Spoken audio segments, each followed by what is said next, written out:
opinions you're about to hear on this show are strictly those of the panel.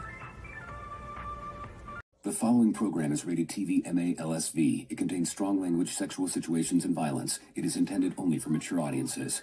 The following... Hello. Welcome to the Friday Night Shit Show. Welcome, Orange Hat and Bruce. Thank you for joining me tonight. Hey. Hope you guys are doing well. Well, we've had a lot of shit happening this last week, so we got a lot to talk about. But first, I wanted to start off with something good because I'm trying to add something decent that's going on each week without having to have it all be terrible shit. So here's some good shit. And I wish we had more of this happening in our country because if more actors would, talk about some of these things, I think we'd be better off. But hold on, let me pull this up real quick. I think it's this one. Yeah, here it is. This one right here. So this is Chris Pratt and him speaking out about being believing in God and being religious. So I thought you guys would get like this as something good because he's a great actor. So just because you're a good actor, it doesn't mean you have to be a piece of shit from Hollywood. You know what I mean? So I thought you guys would like this. Hold on for a second. You know, I was baptized Catholic, and we weren't a big church-going family. And I had a few different moments through the course of my life where I really felt called to God and gave my heart to Jesus. The most impactful moment was when my son was born. He was born early and had some health scares, and in that moment really made some deals with God. You know, and as you do when you're praying, and I felt like if you save my son, I will give you everything. I'll give you my life. I'll give you my platform. I won't be ashamed to talk to you, talk about you. And he did save my son, and I've been trying to make good on that promise ever since. That's awesome. Nice. I like that. I wish more of our actors, people in Hollywood or famous writers or, directors and things like that would voice their opinion and not be embarrassed to talk about having any kind of beliefs, whether it's being a Christian or a Muslim or whatever it is, to not be ashamed of who you are and what you believe in. Because if more of us know about things like that, then we would be more likely to say, I'm not ashamed. Janet, I'm happy. Did you have your anti-explosive breakfast today? What's that mean? Did you eat bacon today? No. Okay, because people who eat bacon, they don't explode. Okay. I'm just saying. Okay, that's good. I don't know what fielder, man. That's a left field thing, man. I don't understand what that means, but you're not going to die in a suicide bombing if you eat bacon. Oh, okay. Well, I'm just saying, I wish we could get more of our more people that people look up to, and that's actors, sports people, things like that, just to be a little more open and not be ashamed to talk about whether they're religious or not, things like that. I just think it'd be better for our country if we could get more people to stand up for that, stand up for their rights. So now we're going to down point. I want to give out this award. My massive dickhead award is going to go to this person because I was shocked as shit when I saw this. Hold on, let me get it real quick. Yeah, this is it. No, that's not it. That's the wrong one. Hold on, I got one more right here. Yeah, here it is. All right. Holy shit. This guy named Tick Seigerblom, commissioner for Clark County, Nevada, admitted that he's both a communist and a minor attracted person. Yes. So I wanted to share this little tidbit with you guys. This is shocking, but hopefully people won't vote for him again. You shouldn't be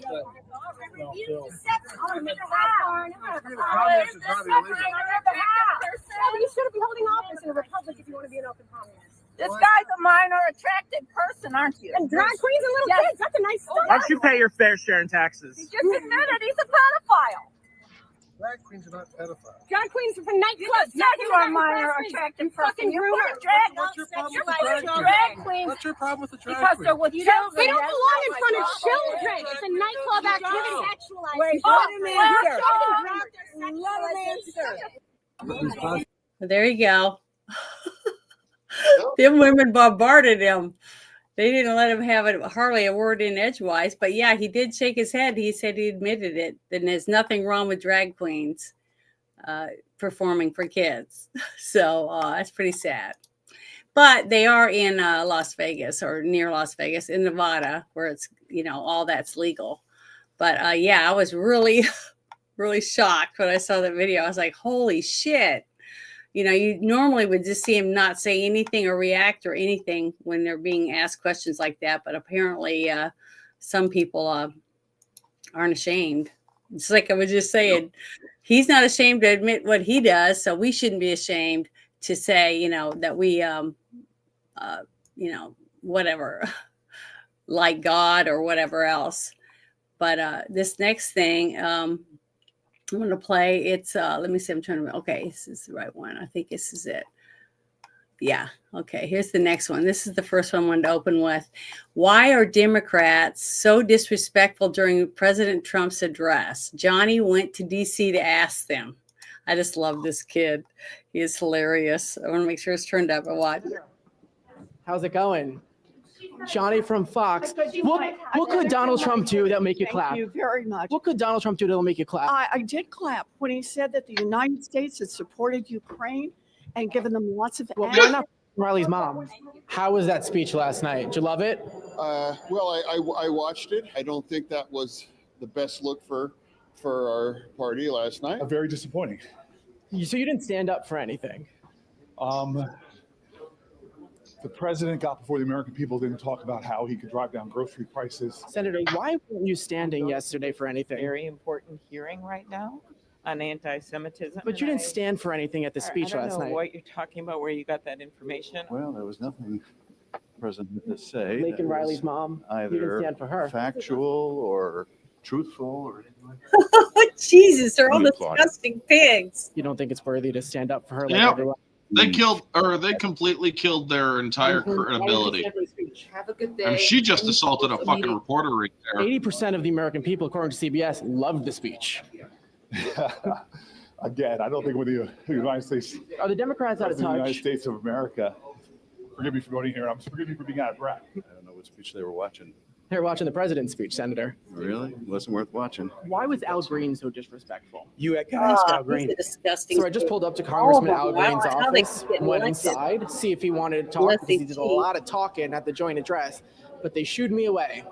They said, we're not talking to Johnny. What was wrong with those Democrats? They couldn't stand last night? Well, I think people got to see the difference between conservative Republicans and liberal Democrats. Liberal Democrats are miserable people. I bet their butts were sore sitting that long. Jeez. Oh. Why do you want men and women's sports? Therefore, I Senator, need to go. Aloha. Why do you want men and women's sports, Senator? Thank you. Congressman, how are you? I'm so mad that our Congressman, why should men be in women's sports? Sports. Why do you think they should not be in shorts? Senator, why are we paying for Sesame Street in Iraq? I do not know that is true, so I'm not going to say yes or no. You don't trust the Doge findings? I don't really have an opinion on that. And I work in a business. I think it requires, we don't have to have an opinion on everything. Do you have an opinion on Jesse Waters? Oh yeah, I wish I had his hair. Yeah. And my dad's a big fan. You need to get away from him. Well, at least he was. Did you like the speech last night? All the rest of them are freaking assholes. Every one of them. Yeah. They're just dicks. That's the thing about Fetterman. He is actually less of a dick than all the others. And a lot of people were giving him a lot of shit because he had his seizure and his brain problems and whatnot. But ever since he was allowed to recover, the man is more moderate and actually a little bit more respectful. Sure, he doesn't vote on things that he votes on things that I wouldn't vote on. But the dude has my respect because he's actually he's a moderate. He's a moderate Democrat. He's one that's willing to work with the other side. So I appreciate, and it's very rare to say that about Democrats, folks. But I also do agree with Grumpy Old Ninja to wear a suit. It's like, dude, get some fucking decorum, get some fucking suit on. But when it comes to the stuff that they are doing, not even freaking standing for a 13-year-old kid with brain cancer, not standing for Laken Riley, not standing for a freaking police officer who lost his life. It is absolutely disgraceful. And the Democrats have just pretty much killed their entire credibility because they just created the ultimate freaking campaign ad. Mm-hmm. These Democrats, during a congressional hearing, a joint congressional hearing, would not stand for anything out of common decency. Not even for a 13-year-old who had cancer, not for the 13 Marine or military who lost their lives in the Afghanistan pullout, not for a police officer who was killed in the line of duty by an illegal immigrant, not by 2 women who were raped and killed by illegal immigrants. I mean, this is absolutely disgraceful. This is absolutely disgraceful. And they should be held to account. Especially, I mean, we're probably going to get into it soon with the whole Al Green situation. But yeah, this is, hey, good to see you guys. Sexy Goth Girl, Leslie Ann Eastland Burkholder. Thank you for joining my part of the stream. But yeah, this whole I'm pissed off at the Republicans as well, folks, because here's the thing. With the Al Green situation, sure, censure him, yes. Mm-hmm. But everybody saw them get down into the well and sing and dance. We're most likely going to see that. But here's the thing. If I was Speaker Johnson, and if Speaker Johnson was me and had balls like me, he would have said, I am giving you one warning to disperse from the well and to reestablish order, or I will order the sergeant at arms to get the Capitol Police in here and arrest every single one of you. Mm-hmm. You are disrupting a congressional proceeding. Mm-hmm. That is illegal under the federal under federal code. So yeah, you can get up, or you can get out and back to your seats, or you can go to jail. It is up to you. That is what Speaker Johnson should have done, because these fucking Democrats need to be held to account. And sure, they're going to run to MSNBC. They're going to run to CNN. Oh, they are now arresting and prosecuting their political enemies. No, you disrupted a congressional proceeding. That is a violation of law. You freaking held people against their due process for years under the same charge.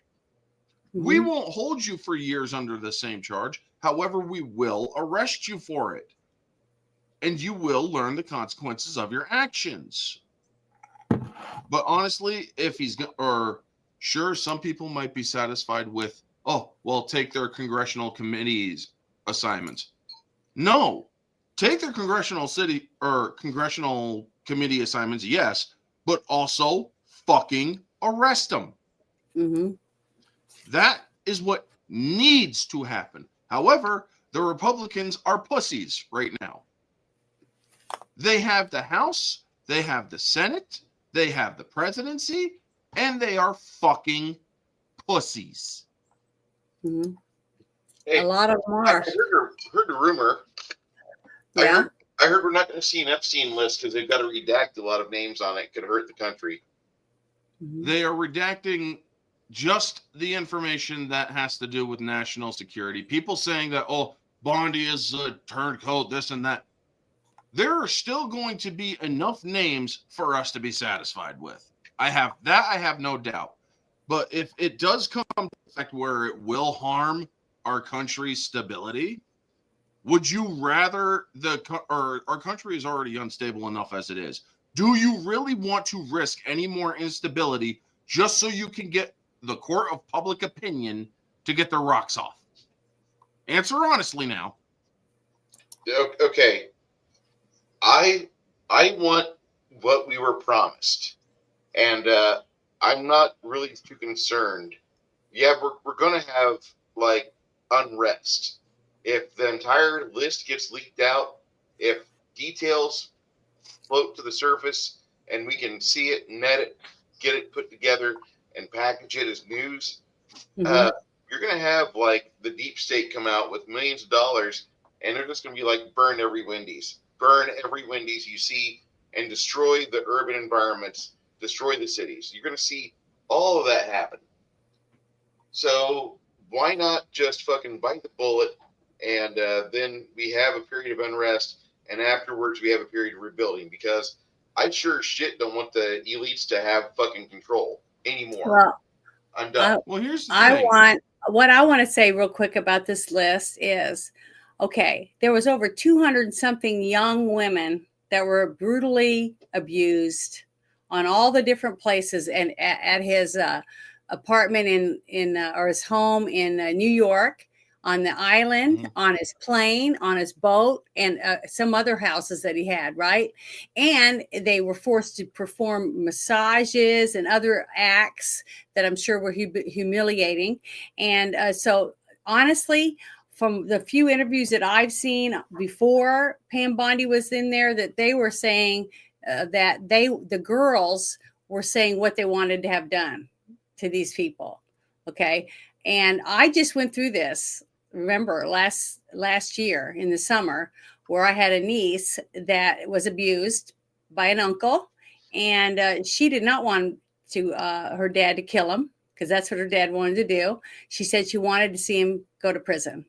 Okay. So I think that the girls that went through this should have some say in what happens to these people and what's best and how to go about it. The thing is, though, is that if you go out and you just drop all these names, whatever, and just put their names out there, and then we do have the evidence and we got everything set up to go to court, and then they say, well, you did this against the law or whatever, against this, that, or the other. I don't know the law that well, so I can't say everything, but I do know that if the court finds something that somebody did, they can have the whole case thrown out. And how is those girls going to get their retribution if we get cases thrown out simply because everybody's too eager to have somebody's name put out there just to prove their point or to win a bet, when it comes down to what these young women need? Okay. So I don't care what anybody else thinks.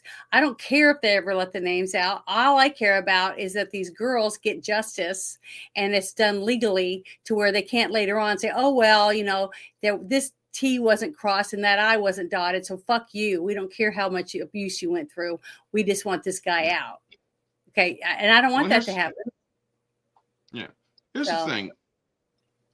We were promised that the list or the client list would be released. Now, were we promised that the entire client list would be No, yes, I am playing the fucking game of semantics here. We were not promised the entire client list because obviously, folks, we do have to worry about things like national security. Why do you think they took so long to declassify the JFK files? Because Trump even said, or the people who were involved in JFK are mostly dead now, so there's no reason to really hold those files back. Because or the reason why I held them back was because some of them were still alive. That ain't the case now. So yes, there is something in the JFK files that will most likely cause a breach of trust into the government, because I have no doubt that the government was, or that there's a strong possibility the government was involved in the Kennedy assassinations. But the thing is, folks, when it comes to the Epstein client list, there is most likely, if there's a name that is redacted, I have no doubt, I have a certainty of at least 90% that that Bill Clinton is on that list. Oh, they are not going to go after a former president. most likely, or I strongly wish that they would, and I strongly believe they should. But the I thing think they will. is, I hope they will. But here's I the thing. do. When it does come to national security, I stand by what I said.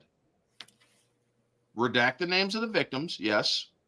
But if there is something there that can destabilize our country's already fragile stability right now, hold it back until the country is secure enough to handle it.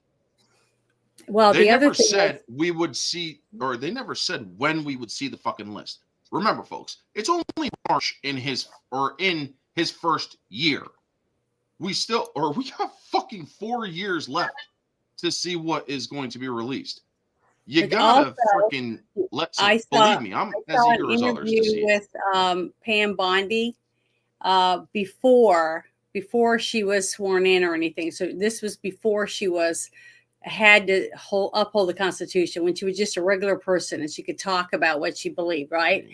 And they asked her what they thought she would do if she gets in, what she would do. And she said, well, for one thing, we won't ever release the names of the victims. That will never happen. And if they want to come out and talk about it, that's up to them, but they won't do that. And she said anyone that was on the island or other properties that had nothing to do with any of it, once they did the investigation, like, a person mowing the yard or a woman washing dishes or whatever, that didn't have anything to do with it. Okay, those names will be redacted. Non-responsible parties.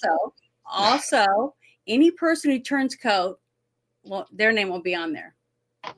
Okay, so if you have a person that's already squalling right now to the cops or the FBI about all the information that they have and all the times they went to the island, who they saw there, with who, and all that stuff, that person's name's not going to be on the list. So you might want to see someone on the list. They might not be there because they're squalling like a pig. Squealing, she said by the that. way, Janet, squealing. Well, squealing like a pig. But the thing is that we have to let them follow the law, because what happened on January 6th should never happen. I don't care if it's somebody I like or not someone I like. If a person is taken and put in prison and never even given a day in court, that's totally against our Constitution. And whether it's the left, right, or center, I don't care. My rights, your rights, and their rights should all be equal. We should all be treated the same way. Now, just because the Democrats did it doesn't give us the right to do it to them. Just because we did it, they did it to us. We have to follow the Constitution. That's what separates us from them. And it's hard to deal with that. I have been preaching that. I didn't even think we'd even be here, because I didn't think we were going to make it. I thought we were going to be in civil war by now. And so I am so thankful. Big time. And I admit it. But I said if Trump won, that I would calm down and I would let him handle things. And so far, in 47 days, he's kicking ass. Okay. He's doing his job. He hasn't even got his whole cabinet in yet. And we're already making all these demands like all of this is their fault. It isn't. We have to let them do their jobs. They just got, what's his name? Bongino's not even in there yet. Yeah. So we've got to just have a little bit more patience. Give them 6 months, at least 6 months, to start seeing something happen. Because you know who I think the first person that's going to be arrested? I think it's going to be Comey. That's who I think is going to be first. And he might not. I know that. But I'm just saying. He might be arrested, sure. So I think that Schiff might also be arrested soon. Yeah, but I do know that the criminal referrals are criminal referrals to the sanctuary city. Stuff that's coming up here in a little bit. I'm going to show you some stuff. But why I think that things are happening the way they are is things that I've read and seen and listened to, and it's unfolding that way. Is why I think it's going to be that way. So go ahead. I'm done now. You can do your part.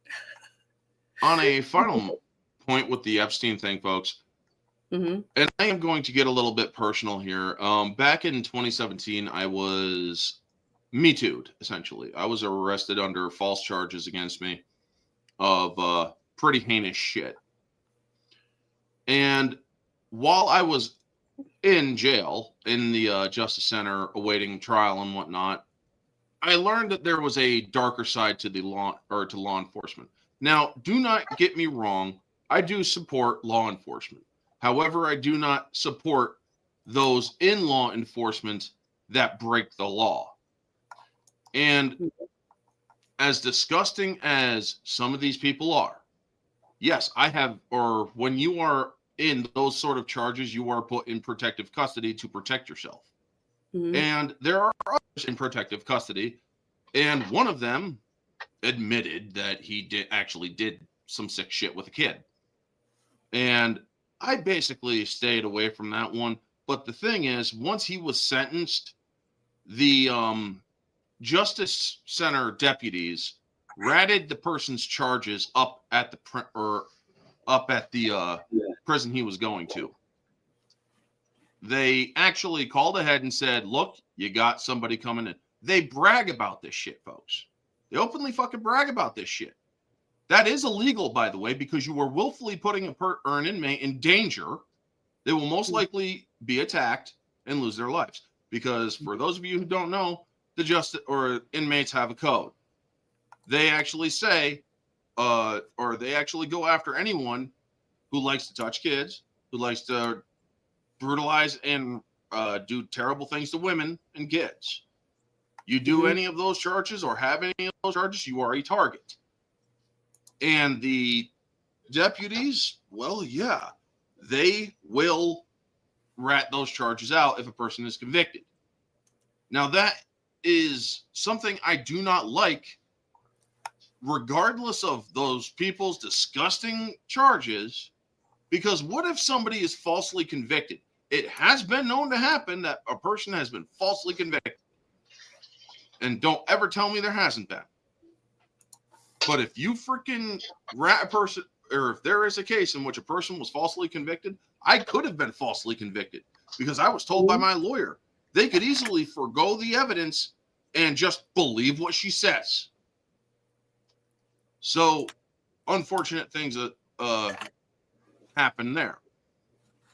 It basically scared me into a deal. But the point is,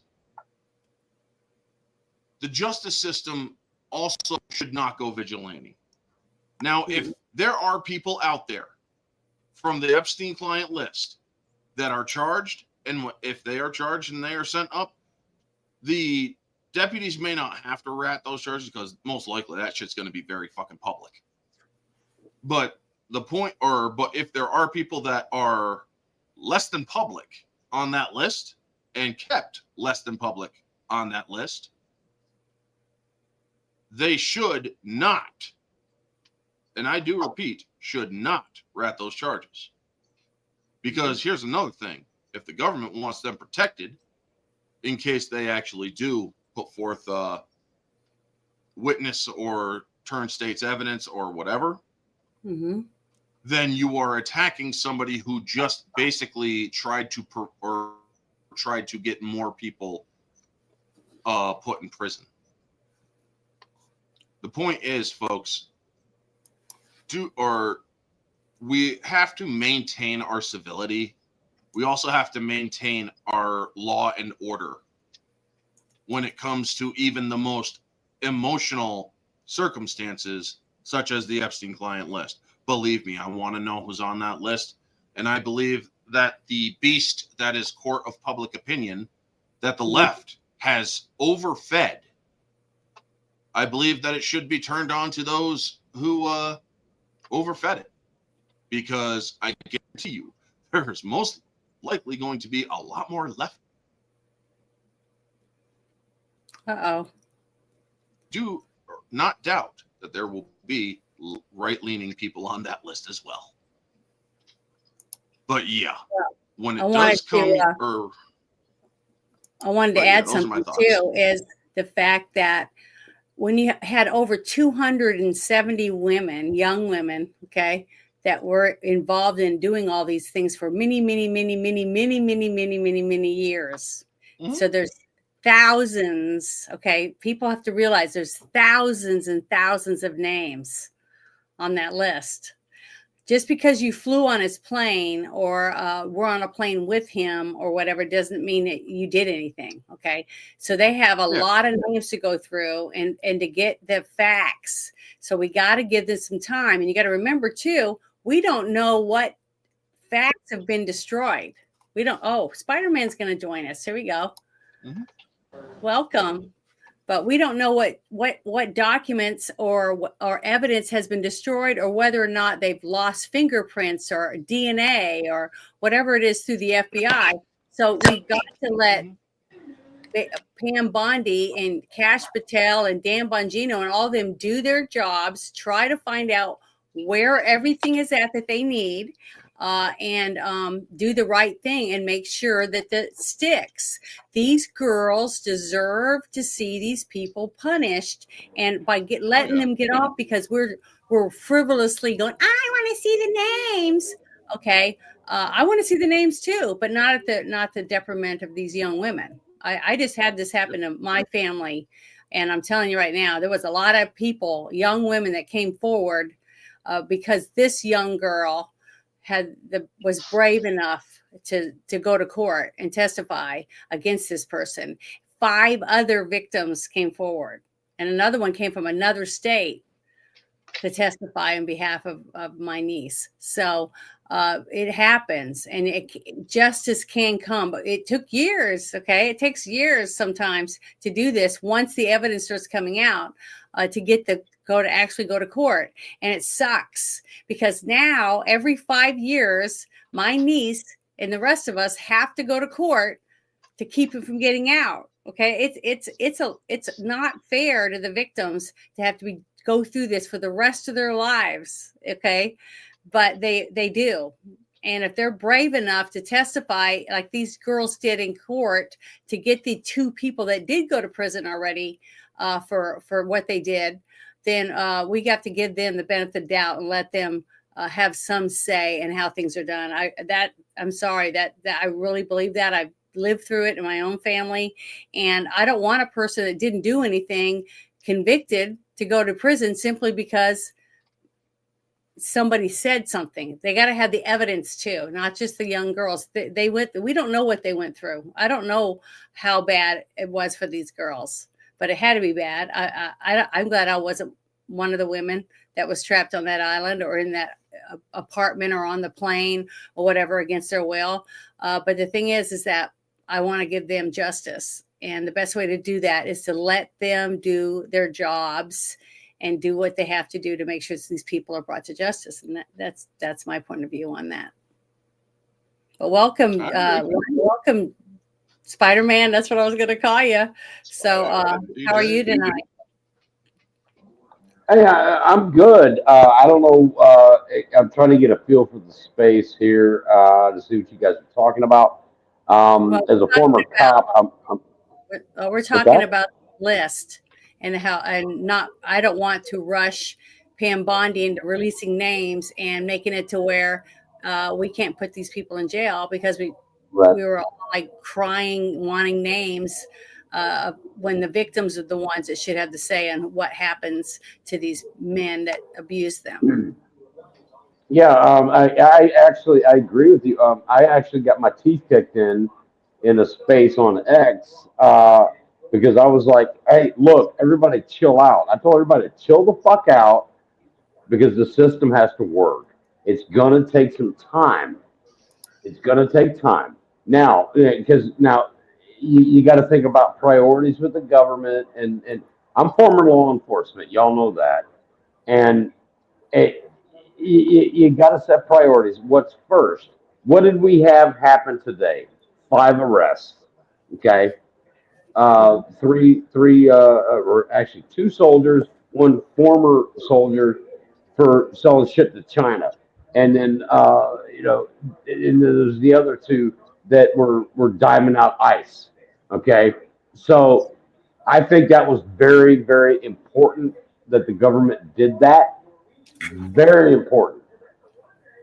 Okay. Because we're trying to clean this country up. And one of the biggest problems that we're having in this country is the fucking illegal immigration and dumbasses selling shit to China. So Okay, we'll get to Epstein. I said this earlier. Give Pam Bondi a chance. She hasn't been in that seat long. I mean, it hasn't even. What has it been like a month and a half? Maybe not even that. A month. It's been like 3 weeks. Yeah, let her get her sea legs together, for crying out loud. But you know what I'm saying? Does that make sense? Does that make sense to y'all? I just want to know, because It does. It does. she's just getting started, and I got my fucking teeth kicked in for saying that shit. And I'm like, are you serious? Mm-hmm. The reason why people went after Bondi, though, was because of that really stupid fucking, we're going to release this thing. And she gave it to all the right-winger influencers and shit. And it's like, you got freaking Lives of TikTok and them. And it's like, you're holding up shit that is now redacted, but was unredacted. And we already fucking know that shit. You guys look like fucking idiots. And that wasn't, or Pam Bondi had egg on her face from that because, well, she had to save face somehow. Mm-hmm. So, yeah. That's the main reason why people went after her. Right. I totally agree with you. But she wasn't given everything that they needed, and now there's apparently thousands of pages that are coming out. So you got to give them time. They got to sift through it. I hate the redacted bullshit. Just go ahead and show me that Bill Clinton was on that fucking island. Just go ahead. Like I said, Spider-Man, just like I said a while ago, they have to redact the names of people that are talking. And what if Bill Clinton starts squealing like a pig? Okay, and he says, I don't want to go to prison, so I'm going to give you this, that, and the other.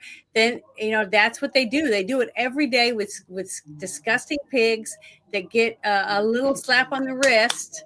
Okay, because they agree to give them whatever they're asking for. So we have to just let the chips fall where they may, and let them do their job. That's what we have to do. But I want to move on from this for a second, because there's some of the stuff that you talked about of things that I'm going to be bringing up with Tulsi Gabbard and some other stuff that she's been talking about. But this next thing I wanted to show is something sweet I thought was really adorable, and I wanted to share it because this little boy deserves something like this, and I think it's great that Elon Musk is sending DJ Daniel a Cybertruck. The little boy. Yes. So I wanted to watch this. You know what's crazy? What? You know what I caught in the White House? Who made the Teslas? That Elon, you saw him? Yes, I caught him in the hallway. Did you say hi to him? Mm-hmm. And what did he say? Can you do me a big favor? When we get back to Houston, can you send us a Cybertruck down there? And did Elon Musk say he'd send you a Tesla? Mm-hmm. A Cybertruck? Mm-hmm. I love it. You know what's crazy? Isn't that sweet? The kid freaking asked for a Cybertruck. I know. He's so adorable. And see, he's so tiny because of all the surgeries and stuff he's had to have, and all the chemo, other things that he's had, because we got to remember, he was told that when they found out that he would have 6 months to live, but he's been able to go 6 years so far. And he just makes my heart melt. So I just wanted to share that with everybody, because he's just adorable. And the fact that those people could sit there during everything they said about him and do nothing. I'm just shocked that they didn't boo. I was expecting them to boo about all this stuff, except they held signs and whatever bullshit. I guess this is a good time for me to play that one video since we were talking about that. I want to play this right here. This one. Go for That's it. right, They're that a bunch of- motherfucker steals. He's a fucking thief. Yeah, fuck Elon. He's a thief. You know what he did? He took my grandfather's social security checks away from him. Could you fucking believe that shit? The man depends on it, okay? He can't do nothing for himself, my grandfather. He needs to pay people to take care of him, okay? You got people that help him, caretakers. people that come and mow his lawn above his grave, okay, for the past 60 years, okay, that he's been dead. Who pays these people? You think these people work for free? And don't you dare take away my great-grandfather's paycheck away from me. I mean, away from him. The poor man's been resting peacefully for 100 years. Uh-oh.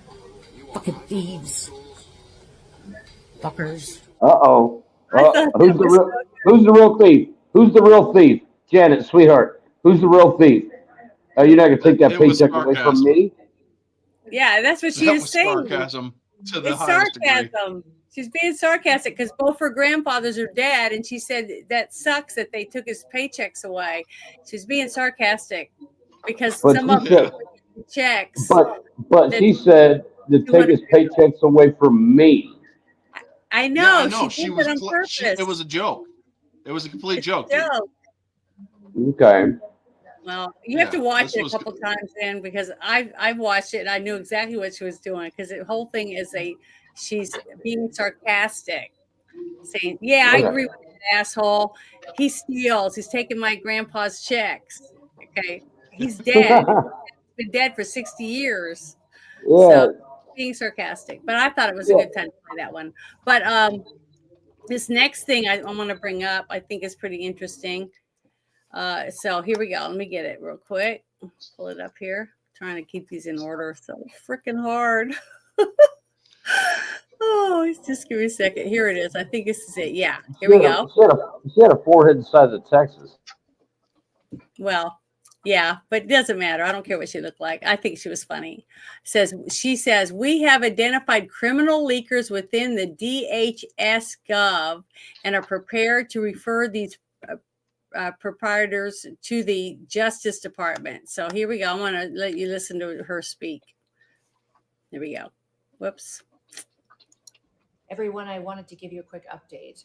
We have identified 2 leakers of information here at the Department of Homeland Security who have been telling individuals about our operations and putting law enforcement lives in jeopardy. We plan to prosecute these 2 individuals and hold them accountable for what they've done. And we're going to continue to do all that we can to keep America safe. Everyone, I wanted to give you a quick update. So we have to be patient and let these people do the job that they were put in there by Trump to do. Each of them have different positions and they're doing the best they can with what they have. We got to remember these people are stepping into a ginormous pigsty filled to the ceiling with shit.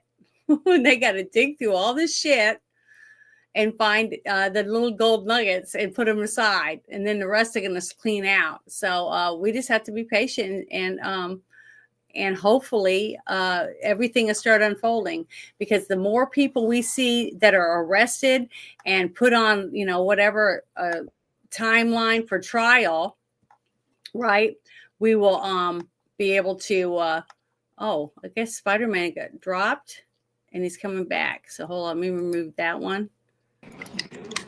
There you go. Okay, I got you back up now. All right, so the next thing I want to bring up is the fact that, first I wanted to say that, see, they are doing this. They're doing it. They're trying to get these people. They're trying to get the evidence so that they can arrest these people and prosecute them. Okay, and we just have to be patient and let them do their jobs. I know it's hard sometimes to wait, but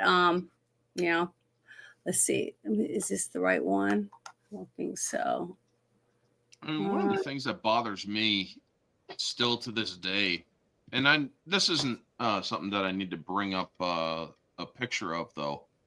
Mm-hmm. Everybody keeps complaining about the eggs and whatnot, and the Democrats love to use that as an excuse. Mm-hmm. Remember, folks, Biden slaughtered or ordered the slaughtering of like millions of chickens. And basic economics, folks. You get rid of a lot of supply, what's going to happen to the demand? It's going to go up. So unfortunately, when I went to buy 36 eggs at the store, it was $18.99. How many? 36 How many eggs. 36? 36 eggs. Jesus. Yeah. Or 30 eggs, rather. 2.5 I dozen. bought 30 eggs for $13.81. They're only like size AA or A, but they're really good. They're fucking farm fresh. 30 medium eggs is $18.99 at my store. Jesus. Have you ever thought? Yeah. No, I'll shut up. I'm not going to say. Have you thought of Texas before? I mean, it'll be but, fine. the thing is, but yeah, everybody's like, well, Trump said he was going to bring down the price of eggs. The problem is, fucking Joe Biden did this on his last fucking days in office. Yeah. You expect fucking Trump to be superhuman? I'm sorry, nobody's that good. They do. That's the problem. Well, yeah, that's the thing. We're being too impatient instead of just letting these people do their jobs, and common sense help. But here, let me bring Democrats up are the ones that push this shit. I want to bring. And then Yeah, they're I also know. saying, well, the economy sucks right now. It's like you guys literally were saying that the economy was great all the way up to January 19th. So shut your fucking whole mouths. And these are the same people that didn't even clap when a little boy with brain cancer was given a brain badge. cancer, yeah. Okay, so yeah. You know, that's the same people. So I'm sorry, I don't give a shit what they say because they're all pieces of shit. So I just can't wait till we get rid of all those people. But I want to play this for you. This is very interesting. So let's listen to this. First, he hung his mugshot in the entry to the Oval. Now he wants to showcase the Declaration of Independence right next to the Resolute desk. But 47's not just rearranging the furniture. He's taking a baseball bat to the world order. He told Putin to lay off Ukraine, or he's going to cripple Russia with banking sanctions and tariffs. Trump's knocking everyone's heads together. We're doing very well with Russia. But right now they're bombing the hell out of Ukraine, and I'm finding it more difficult, frankly, to deal with Ukraine. And they don't have the cards. They don't have the cards. It may be easier dealing with Russia, which is surprising because they have all the cards. I mean, they're bombing the hell out of them right now. And I put a statement in, a very strong statement. Can't do that. Can't do that. We're trying to help them. And Ukraine has to get on the ball and get a job done. Also, Trump's writing secret letters. And this time it's not to Little Rocket Man.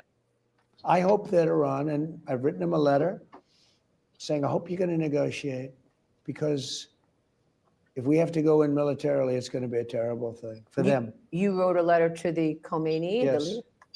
When did you send the letter? Yesterday. And you said you better negotiate, or we want you to I didn't negotiate? say you better. I said, Okay. I hope you're going to negotiate, because it's going to be a lot better for Iran. And I think they want to get that letter. The other alternative is we have to do something, because you can't let them have a nuclear weapon. We also got the first full jobs report of Trump 2.0. We added 150,000 jobs last month, and the jobless rate stayed pretty low. 10,000 government jobs were lost, but there were big gains in manufacturing and autos. And most of the jobs went to Americans, unlike the Biden economy. Trump thanks the tariffs. Globalists won't love this, because this brings jobs back to America. So if they're coming back to America, maybe you'll lose some in other parts of the world. I think the United States is going to be doing record business. We'll bring a lot of those 90,000 factories that have been lost over the last number of years. Not everybody loves the golden age. Trump made Governor Trudeau cry.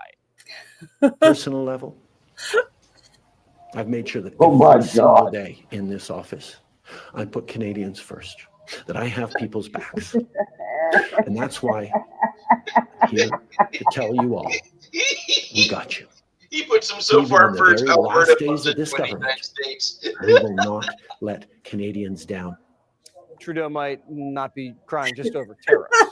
The New York Times is reporting Trump called the governor last month, and he told Mr. Trudeau that he did not believe that the treaty that demarcates the border between the two countries was valid, and that he wants to revise the boundary. Mr. Trump also mentioned revisiting the sharing of lakes and rivers between the two nations. Don't worry, Justin, you'll love being a part of America. Lower taxes, a stronger military, and the NFL. What more could you want? Axios says Trump's bringing America into its big boss era. Working from home and DEI's out. Hard work, long hours, and firing slackers is in. And Doge is leading the charge. Elon's wrecking crew took over the 6th floor of a federal building in downtown D.C. They went to IKEA, bought beds, lamps, dressers, and they're sleeping in the office. They even set up a child's play area. And they're thinking about installing a washer and dryer. And the Doge boys are sleeping in an office to save themselves time and us money. I want to stop for just a second. Okay, when he started talking about the beds and the daycare and all the different stuff, you know what it made me think about? That movie 9 to 5. Remember when they were just doing all this stupid shit? Yeah. to make everybody at work happy. That's what that sounds like, because basically that's what they're doing. All those big balls running around in there, have to have a nice place to sleep, and they're sleeping in the office. They're not even they're sleeping and eating, drinking, and everything while they're on the computers, just going through all this shit because there's so much of it. I mean, this is years and years and generations probably. They're probably looking at shit. Right now, they're just looking at local stuff, stuff that's happened in the last couple of years, right? But the money that hasn't gone out yet, that's what they're trying to stop. They're trying to stop money that's been allotted, that's continually going out. So I just wanted to add that real quick, but I thought it was funny because that reminded me of that movie. Doge says the VA was paying people $50,000 to water 8 plants. That's $7,000 a plant. They weren't even marijuana plants. They were just decorative. They even put up a sign, please do not water these plants. These plants are serviced by a plant contractor. Doge canceled the contract and says they'll water the plants themselves, free of charge. Oh. Common sense cuts. But fraud is the establishment's bread and butter. They're going to push back because you've got congressmen on both sides of the aisle that if they follow that paper trail, it's going to come back to them. You got their wife and or girlfriend that works for some agency, quasi-agency or some business. And I'll probably get primaried for saying that, but that's the truth, and we all know it. And this town's crooked as a dog's leg. Somebody's going to straighten it out. It looks like it's going to be Elon Musk. Someone's girlfriend was getting paid 50 G's to water that plant. I know it. But whenever money's involved, there's going to be drama. The New York Times reports Musk was at the cabinet meeting yesterday and things got a little tense. Musk said Rubio wasn't firing enough people. Rubio said, I got 1,500 at state to take early retirement. Do you want me to hire him back just so you can fire him again for show? Trump watched the two go back and forth like a tennis match. When it got uncomfortable, Trump stepped in and said, Rubio's doing a great job. Duffy also got into it with Musk over firing air traffic controllers. Trump just lets his guys hash it out, and once everybody said their piece, Trump laid the ground rules. The cabinet secretaries are in charge of firings. Musk can recommend firings, but he can't do them himself. And Trump doesn't want to hear any more about it. What does that remind you of, guys? The Apprentice. That's what he did. Bring people in and said, this is what I want done. And there'll be 5 teams. And so go out there and do it. And then they'd have to come back and tell him about it. So just what did I say when he first was running? I said I didn't want to vote for him because I thought he was arrogant. I liked Ben Carson. But then once it whittled down to where it was Trump, I said, well, he was a businessman. So maybe he'll start trying to fix this like he would a business, try to save us some money and get rid of the crooks, because you can't have a smooth running business with a bunch of crooks in it. So basically I can tell by everything he's saying and everything he's doing that he's had 4 years to sit down, go through all the shit that happened to him in his first time he was president and say, okay, this is what I'm not going to do. And this is what I need to do. Because after what he saw, he said, we have it all. So he knows what's out there. And I honestly, we don't know what's going on behind the scenes, but guess what? I trust Trump. I trust him. And I kind of trust Elon, but right now my respect for JD Vance is going way up. Seeing some of the things that he's been doing, I'm telling you, he's going to be ready and primed to take over and run America first after Trump is not there anymore. So I love it. I think, and as long as you and I we all support Trump and let him do it the way he's doing it and let him fix it and get these people to work together and listen to each other. But see, he even told Elon, no, you have to give them the information and let them do their job. That's their position. They're the firers, not you. All you can do is say, yeah, I recommend you do it. So, that's a good thing. So that just proves to me that Trump is not just letting anybody do whatever the hell they want. They're going to him like they're supposed to, telling them what's going on and what they found. Trump's going, good job, or that's not good enough. See? So we just gotta trust Trump. He is working his ass off. I'm telling you, this guy is not sleeping hardly at all. He is working his butt off. He is thinking constantly. And I'm telling you, right now, he is just wiping the floor with Biden. I mean, there isn't even a Biden left. Basically, Biden's a flea next to Trump so far, just from his 50 days in office. It's just freaking amazing. So I'll go back and finish. Sorry, I couldn't help myself. Some details have come out about your cabinet meeting with Elon Musk and some clashes potentially between Secretary Rubio and Secretary Duffy. No clash. I was there. You're just a troublemaker. And you're not supposed to be asking that question because we're talking about the World Cup. Elon gets along great with Marco, and they're both doing a fantastic job. There is no clash. Mr. President, bottom line, Who are you with? NBC. No wonder. Mr. President, NBC. who has more authority, Elon Musk or your cabinet secretaries? Any other questions? What a dumbass question is that? Think about it. How stupid is that? He's the president of the United States, and he answered his question. He said, there's no clash. But then he has a meeting with a dumbass from Ukraine in his office in front of people instead of back in the back room like they normally do shit. And all they do is bitch, Trump was so mean and rude to him. Okay, so they can't find a single damn good thing that Trump is doing. It's like they're acting like none of them are even going to benefit from all the shit. More money in your pocket benefits you, people. When we realize that, even if it's only $5 more a week, if we get $5 more a week this week, what's next week? What's the week after that? By everything they're doing, they're helping us, and we have to help him help ourselves. Oh, it just drives me crazy. But what do you guys think about that whole schmeal? With him? Hilarious. I think it's great. But did you guys understand a lot of the things that Jesse was talking about and how common sense Jesse sounded talking about it? I think it's great. The administration since November 5th, man. I mean, they've wanted common sense to take back the driver's seat since the start of all this because it's been absent for years. Yep, it and has. as much as I love Trump, I really do. I'm very critical about him during his first term. His first term was just there was a lot of people involved with him that didn't deserve to be. And I didn't need Mike Pence's feet. I didn't need James Mattis as the SecDef. I was okay without that. I thought I needed it until the results came in, and neither one of them gave results, and that were preferable for America. So I think that Trump, as much as everybody bitches about the fact that we had 2020 stolen from us,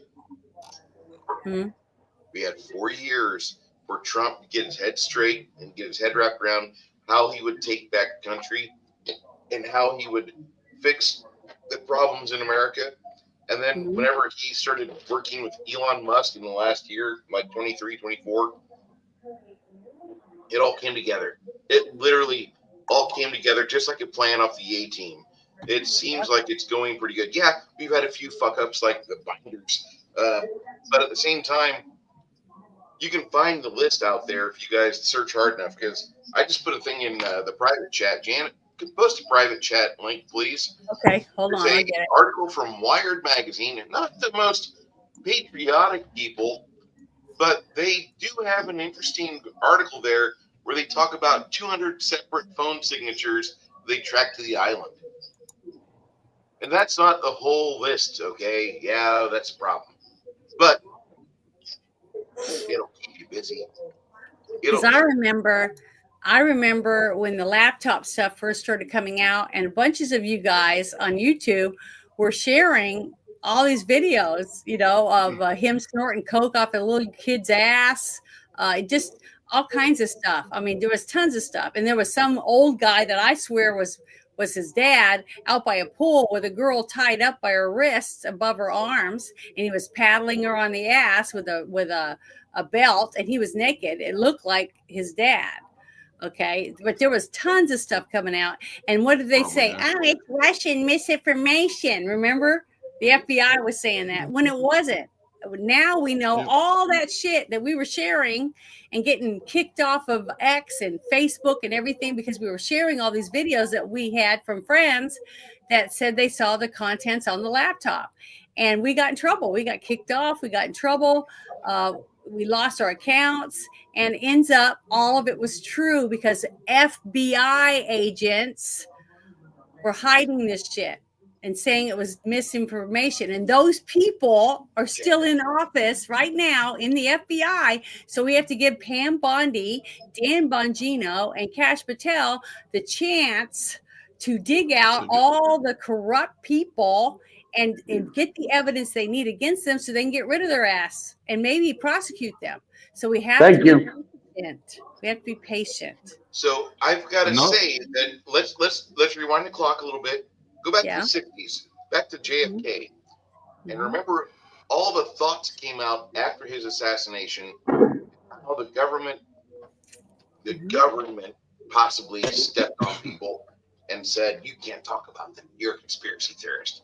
And they would shame people with that term. But now, if you get called a conspiracy theorist, you might as well be calling like you're a fortune teller, or you're going to know what happens in 6 months. You're a genius. all of us are just trying to pretend it didn't happen. The emperor's clothes look fine. What the fuck are you talking about? He's not naked. That's the fucking world we live in right now.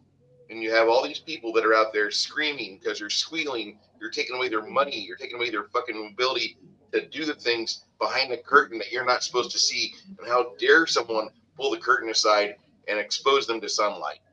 I fucking love it. I want to touch on something that Bruce said. Oh, go ahead.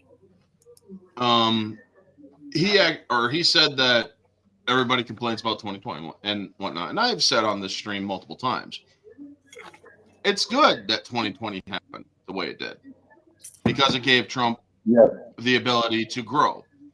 But also, more things happened.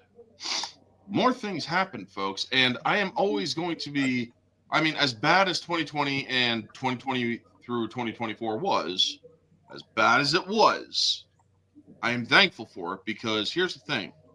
God has a very particular way of doing things so that things will eventually balance out. And what happened over the last 4 years? We got to see Democrats expose themselves in the worst ways possible. And they continue to do so now that Trump is back in office. But over those last 4 years, we have seen what a true tyrant looks like in the White House. We have seen. Sorry. We have seen. Did she need to post the link in the main chat? Yeah. Okay. Yeah, I put it. It's let's see. Let me go up a little bit. It's right there. Yeah. It's above Leslie Tarkin. They replied and said Bruce Lombardi of Dex Division. Okay, it's right above that. No. Did you mean to put the StreamYard link? Oh, yeah, you put the StreamYard in there. Yeah, but that's not this link, is it? Yeah. That's the one. If somebody clicks on that, isn't that the one where that's like, the StreamYard link to come in here? It is? Yeah. Yeah. Hold on, let me make sure because I don't think it's the same number. No, it's a different number. That's a StreamYard link that if they click on it, it takes them to StreamYard so they can download it themselves and do the start. But as I was. Oh, okay. My bad. It's all right. So go ahead, for Orange Hat, and please forgive me. That's all right. But as I was saying, God has basically a very good way of exposing what needs to be exposed to essentially make it so that people will learn from their mistakes. And they made monumental mistakes. Now, not everybody did. Not everybody's going to learn from those mistakes. Unfortunately, we got people who are going to be the vote blue no matter who. But the point of the matter is there were some people who did have a shred of objective criticism and objective thought that said, you know what, there's just something not right about this. They're putting in they like to preach about democracy, yet they overthrew democracy in their own party. And yes, they did. It was called they basically did a silent coup on Biden. Yep. And so, folks, we needed 2020 to happen the way it did, because now we have a President Trump who has evolved from his previous more naive presidency. And yes, that is not me making fun of President Trump. That is me actually saying it is better to be naive and learn from your past mistakes so that you may grow to be beyond them.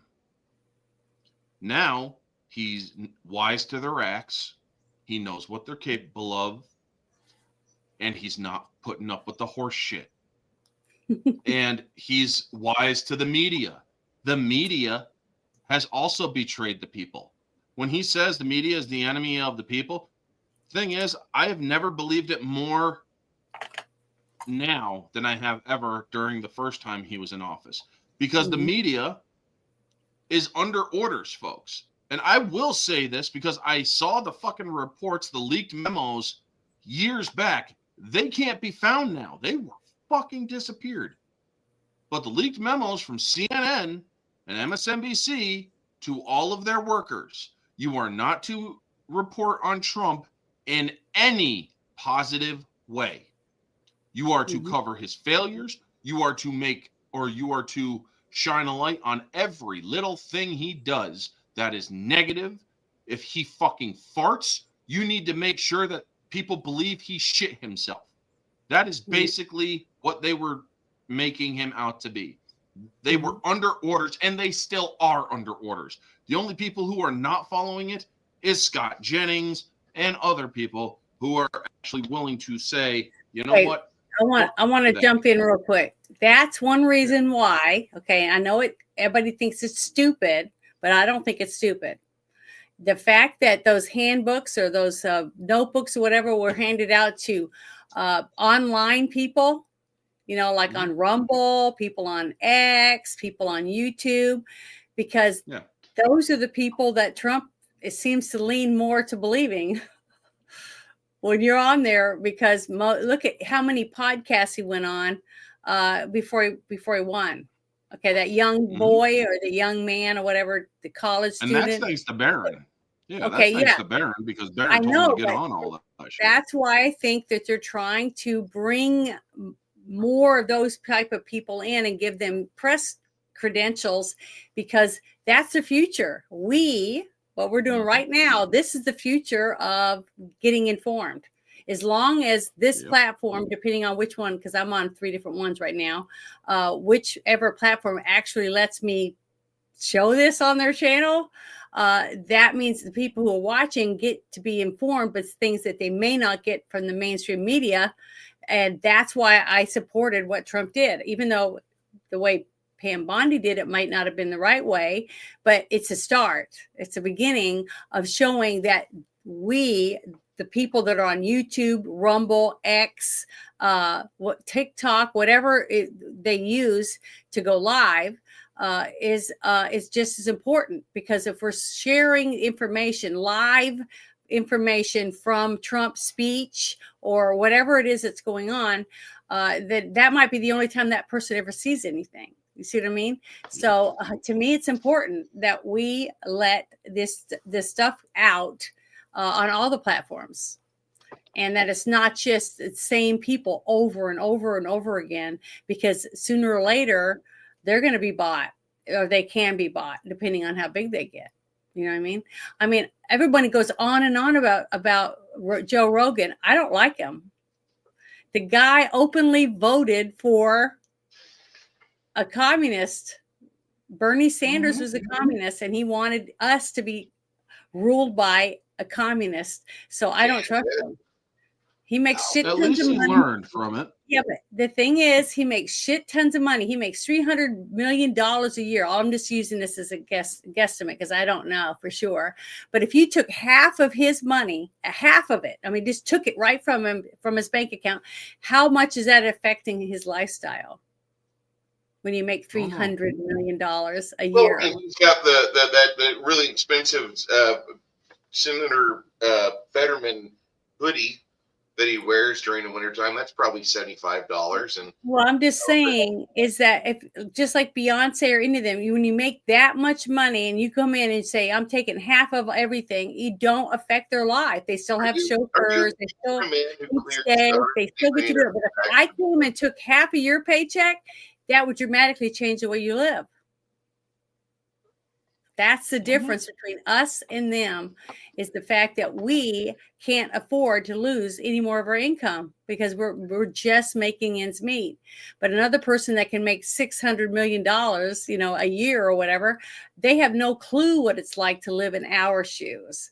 So it's good to have people like us, little accounts, smaller accounts on X, on LinkedIn, or whatever channels, also getting to share information out to the public and people. And if they grow, that's great. But when you get to be so big, I'm sorry, once you get to a certain degree, you start believing what's going on in your head instead of what's going on in front of you. See what I mean? So I'm just saying, I think it's great that they're trying to make other people important enough to give them press credentials, even though they're not working for some big company. You know what I mean? Like CBS or NBC. Just like that reply that Trump said, who you with? And he said NBC. He goes, oh, okay. He understood that. Yeah, they're full of shit. You know, they can't be trusted. They're going to say whatever they want to say and ask the stupidest effing questions instead of asking legitimate good questions that have something to do with it after he already answered it. So I don't know. It's just ridiculous. And I'm sick of it. I'm so sick of these people, and I cannot wait until they go bankrupt. But the only way to go bankrupt, like, what was it? Last week, I saw this thing come across my timeline with, what was her name? The woman that got off for killing her daughter. Casey Anthony. That was her name. Casey Anthony. She has a Substack and some other shit going on, and everyone's sharing it. Well, look at this bitch. Look at this bitch. But they're sharing it. They're still sharing it. I didn't share it. I just made a comment under it and said, why are you sharing this stuff? You don't give her clicks. Do not click on this girl. Don't give her money. That reminds me of the Caitlin Collins situation where she right backpedaling saying, I never shared a stream. And it's like, internet's forever, bitch. She shared the link to the defense of the guy who killed the CEO, the health CEO. And it's like, Caitlin Collins. Yeah. It's like, I never did it. It's like, bullshit, you didn't do it. We caught you. You tried erasing it, sure, but you did do it. You ain't going to get away with lying for it. Yeah. So the thing is that we have got to try to be a little less eager to share stuff to get a bunch of clicks, because I mean, I've been on X for 4 years, I think. And I'm really picky about who I follow and who I let follow me, because I will block them and unblock them so they can't follow me, to get rid of them, especially if they got a lot of porn on their shit, or they talk about disgusting stuff that I don't agree with. Things like that, because I actually give a shit of who I follow and what information I get shared on my timeline.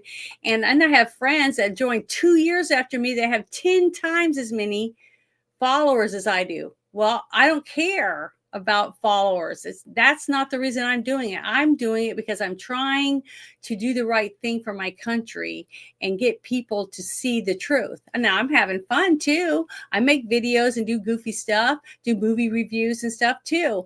But on certain things, I just don't agree with it. And I don't have to like these people. And now Elon Musk has stopped me from being able, I can block people, but guess what? They can still come to my channel and read everything I got and take pictures of it or whatever they want. So I can block them, but it means nothing now, basically, thanks to Elon saying, well, it hurts the algorithm or whatever the hell. I don't even understand that shit. So I don't understand. They can't interact with you. You can block them, however, they'll still see your shit. Yeah, that's the problem. I think of it it's not too much of a problem. Sure, they could see your shit, but here's the thing. It's only a problem if you're saying shit behind their back. No, let's say I post some videos or whatever else because it was stuff of me, and then they take my video and then they post it and acting like they're representing me or something. See, that's what I don't like. I don't like the fact that they can get my information. And you can easily freaking report it. Also, you can say, look, folks, this is not me, or they are not representing me at all. Yeah, that's if I see it. I got them blocked. I can't see what's on their timeline. And if someone else doesn't, you can view their stuff. Oh, well, I didn't know that you could still see them if you block them. You block them, you can go, or you just need to go to their stuff or to their profile and click the view posts. Okay, well, I didn't know I could do that, but I guess I'm going to have to do that because some people, I had that one guy that he sent me a message or he posted on my timeline. He said, we're going to tear you apart, bitch. And I reported it and they said, oh, we didn't see anything wrong with that. So he threatened me, but that's okay. So that's what I'm saying. I get death threats and shit all the time. But, some people, they don't think that's bad, I guess. Wow. Tearing somebody apart is nothing. But oh well. So what's this? Okay, well, this is the next thing that I thought we'd bring up. It says Barack Obama again. The FBI director Kash Patel has officially opened an investigation into Barack Obama's deputy chief of staff, James Comey. So we just have to be patient and let these people do their job.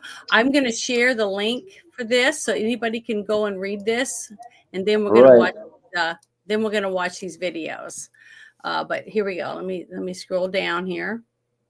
Well, hopefully they're not too long. How long? They're not. They're not very long. Hold on. This one started going before I wanted it to. I got to click on it. Alert, according to the Washington Times, Kash Patel's FBI opening an investigation into James Comey. The Times reports that Comey launched an off-the-books honeypot operation against candidate Donald Trump. According to a whistleblower, he sent 2 female undercovers to infiltrate Trump's 2016 campaign and told them to act as honeypots, spies who use sex to get what they want. And the honeypots ingratiated themselves into the top ranks of the campaign. If true, that means the Obama administration was conducting multiple phony investigations into Trump without any evidence. The whistleblower says FBI employees were told to shut their mouth about the operation. And one of the agents was transferred to the CIA so she couldn't testify. This investigation into Comey isn't about revenge. It's about justice. Plan to infiltrate President Trump's first campaign by using 2 undercover agents in a so-called honeypot operation. Incredible. Todd Pyro joins us with details. Todd. This is big. Under the leadership of new FBI Director Kash Patel and Deputy Director Dan Bongino, the Bureau has reportedly launched an investigation into the agency's plan to infiltrate President Trump's first campaign using 2 female undercover agents. The Washington Times reporting that the program was launched in 2015 by then FBI Director James Comey. The honeypot scheme was actually kept off the books, and according to a whistleblower, Comey's investigation was separate from Crossfire Hurricane. You, of course, know that as the FBI's operation that looked into allegations Trump's campaign colluded with Russia. A whistleblower disclosure says, quote, the case had no predicated foundation, so Comey personally directed the investigation without creating an official case file in Sentinel or any other FBI system.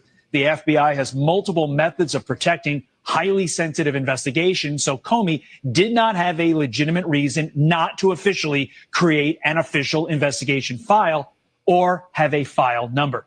FBI leaders are reportedly looking for those once undercover agents who are said to have infiltrated the Trump campaign at high levels. Back over to you. Okay. See, that's one of them. And let's go to the next one. We got whistleblowers coming out of the woodwork, and we're funneling it into the right governmental offices to do the right things. And let me tell you, these people are busted. And so for Jim Comey, that's why I said earlier, Jim, if you get this message, start thinking about what you're gonna give up, because you're gonna give up some of your freedom because you're gonna go to jail. You must go to jail because of what you did. But maybe they'll cut you a little bit of a deal, and they'll put you in a softer prison for a shorter period of time because you're able to give up some evidence on some of these other people who are even more deeper than you involved in this. Because Jim, you know exactly who I'm talking about. We got whistleblowers coming out of the wood. The allegations are so absurd that even Republican-controlled committees, looking into it, have dismissed them. And Attorney General Barr has dismissed them. But this is an example, I think, of a larger problem. Well, two larger problems, which don't get as much attention, understandably, when you've got high unemployment and a pandemic raging, because it doesn't touch people's day-to-day lives. But one of the central foundation stones of a democracy is the idea that you do not allow the politicization of the criminal justice system, the intelligence system, the military, right? That is stuff that you keep out of politics. Yeah, right. I hate to break it to you. We need to do a fact check here because we are informing people and we are informing them with facts. The cornerstones of of a democracy. We're not a fucking democracy. I joined the channel because it was quieter than Twitter. Thank you. We're not a democracy. We're a representative republic. Oh. Yeah, we're a constitutional republic. Yeah, remember, I bitch and moan all the time on this show whenever I show Tucker, and he says, our democracy. And I'm like, we don't live in a democracy. This pisses me off. So even smart people say the wrong thing. But the thing is that's why it's important. Now, see, I like that whole thing explained all that stuff out. And we just have to be patient, people. We just have to be patient. I just want everyone to realize stuff is happening. Okay. Things are happening. And if they get their grubby hands on anything good, they're going to try to get rid of it. So we have to let them get a hold of Comey and get Comey to start squealing. I mean, when he starts squealing, he knows a lot of shit. So I'm excited. I think this is great. I mean, my hair on the back of my neck was standing up when I first listened to that report. And now that Dan Bongino, because did you guys see the Dan Bongino interview? I know you did, Orange Hat, because we played it during the Friday Night Shit Show when they were talking about the stuff in Butler. Remember when he was on that special thing, that council, and he was given answers about how the CIA and the Secret Service work and blah, blah, blah. So I'm telling you guys, we just there's some great people in there this time, real people that actually give a shit about what our future of our country and weeding out some of this crap. So if we can just be patient and just let these people do their job, I'm telling you, we're gonna all be I just getting goosebumps right now thinking about it, because we are going to kick some ass, and I'm excited about it. Really excited about it. So did you put something down you want me to share? Yeah, this is I wanted to do my segment. Okay, I'll bring it up. Here we go. Yep. So now for the Hollywood segment a little bit, folks. As we all know, the irrelevant Oscars came up, and I'm not going to play this video because it's absolute trash. However, I wanted to give you guys something to see here. This is the absolute trash of Hollywood, where Honora, a movie about a sex worker, has won Best Screenplay, Actress, yada yada, and she thanks and honors sex workers. She's basically saying this one's for the whores instead of the orcs that say for the whore. She says for the whores. And not only that, folks. Remember, over the last 8 years, these people have been bitching and yelling and screeching and all that stuff, saying men are not allowed to sexualize women in film anymore. Now, in 2023,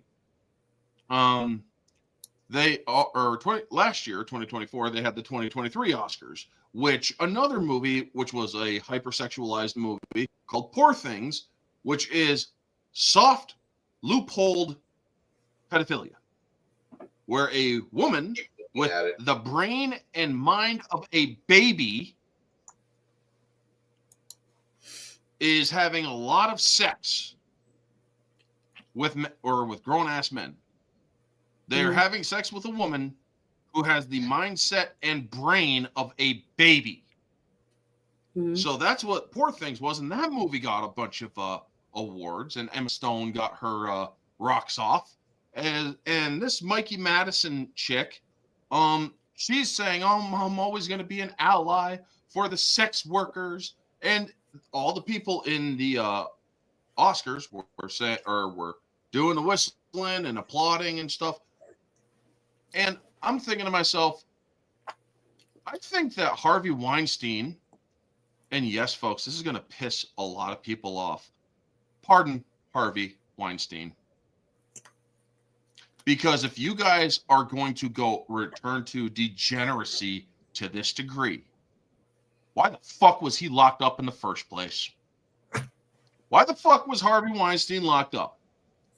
This man was apparently a pervert, and now all you guys are doing allowing all sorts of fucking movies with perversions being celebrated and whatnot, and yet you want to bitch and yell at us for having what they call the male gaze, where we flirt with women,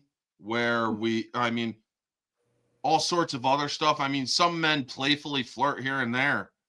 I mean, just ask Jenna. I playfully flirt with her all the time. And it's not really meant to have anything seriously taken out of it. But the thing is, she knows it's just playful. There's nothing really going on there.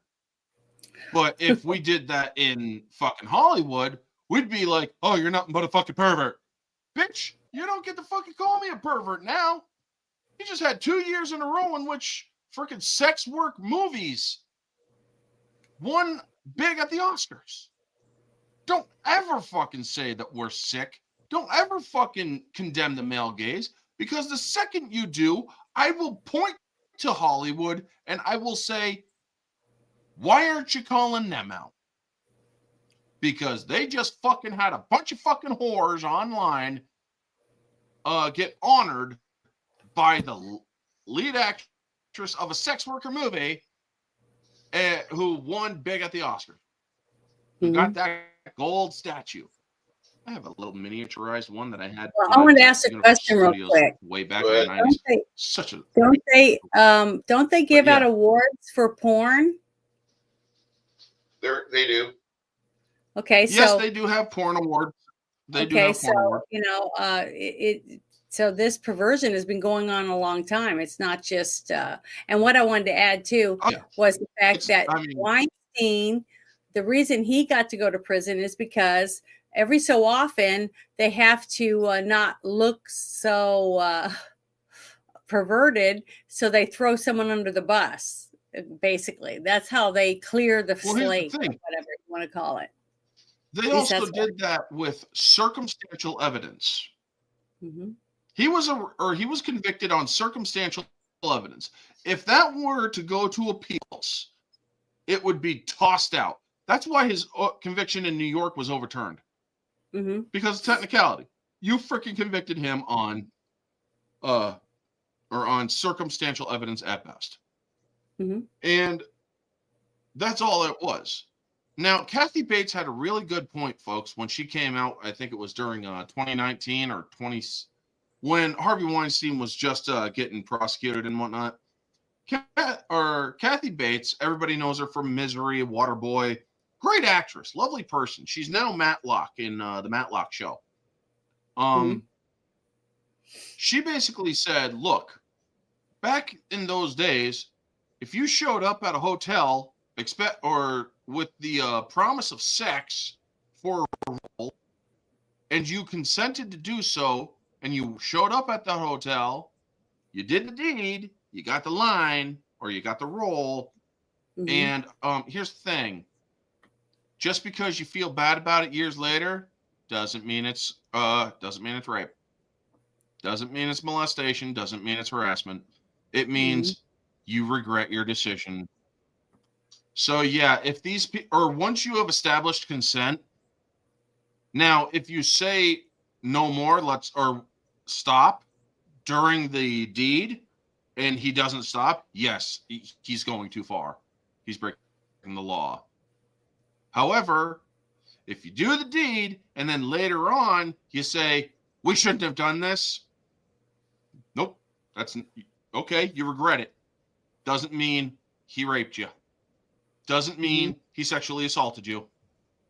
It means you were dumb enough to consent in the first place to do something you would later regret. So yeah, when when Hollywood pushes this crap, folks, I'm sorry. Anybody in public or anything nowadays says, well, Hollywood we need to get rid of the male gaze and whatnot and stuff. Fuck you. Go fuck yourself. I want to add something cactus and twist. Well, I want to add something to that because I agree with what you're saying. And the reason I'm saying that is because I personally have been gotten casting notices to do certain things. I got a special one to be topless in Hot Tub Time Machine 2 to show my chest. Oh my God. In the hot tub. And I said, no, and it was a lot of money, but I just said, no, I'm not interested because I'm not interested in showing my breasts on a movie or a TV show or anything for money. I just wouldn't do it. But somebody did it because if you saw the movie, you saw movies. So people do it.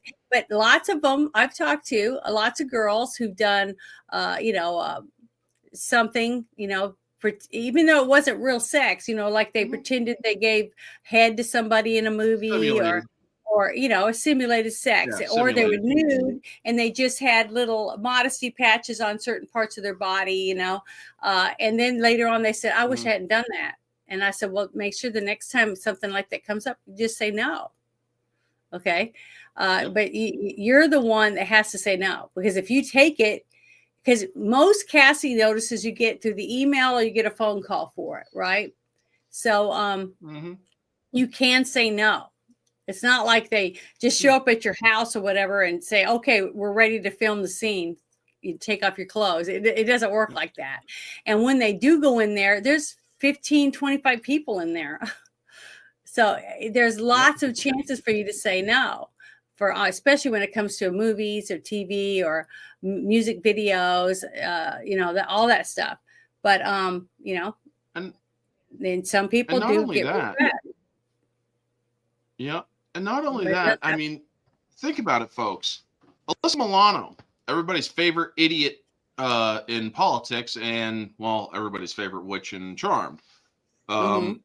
She's been coming out and whining and bitching about the male gaze during the Harvey Weinstein stuff. And even nowadays, every now and then she pokes her head up. She just recently saw her in Elsbeth on Paramount. And I'm thinking to myself, wasn't it? I think it was called Shadow of the Vampire or something, where you were doing full-on nudity. Getting yourself eaten out by a couple of vamp chicks and your boobs hanging out. How did you make your money again? Alyssa, you see, you're all good and gung ho to bitch about it now that you made the money, but are you going to give up the checks? Mm-hmm. Not your chest. Are you going to give up the checks? Because here's the thing. Your words ring hollow. You don't return the dough. But yeah, folks, this whole thing with the Oscars, they were originally going to give the best stuff to this Amelia Perez movie that was on Netflix about some fucking tranny cartel dude that wanted to be a woman. And well, apparently the actor who or actress or he, she, or whatever it is that did the thing kind of talked bad about their Lord and Savior George Floyd. And well, they had to cancel. So they decided to take the next best thing, the whore. And gave all the fucking shit to her. So this girl, who also did the movie Scream 5, that labeled people like me and many others who are fans of franchises and want to see franchises respected, labeled us as psychotic serial killers. Yes, a movie did that, folks. Mm-hmm. She is now a freaking Oscar award winner.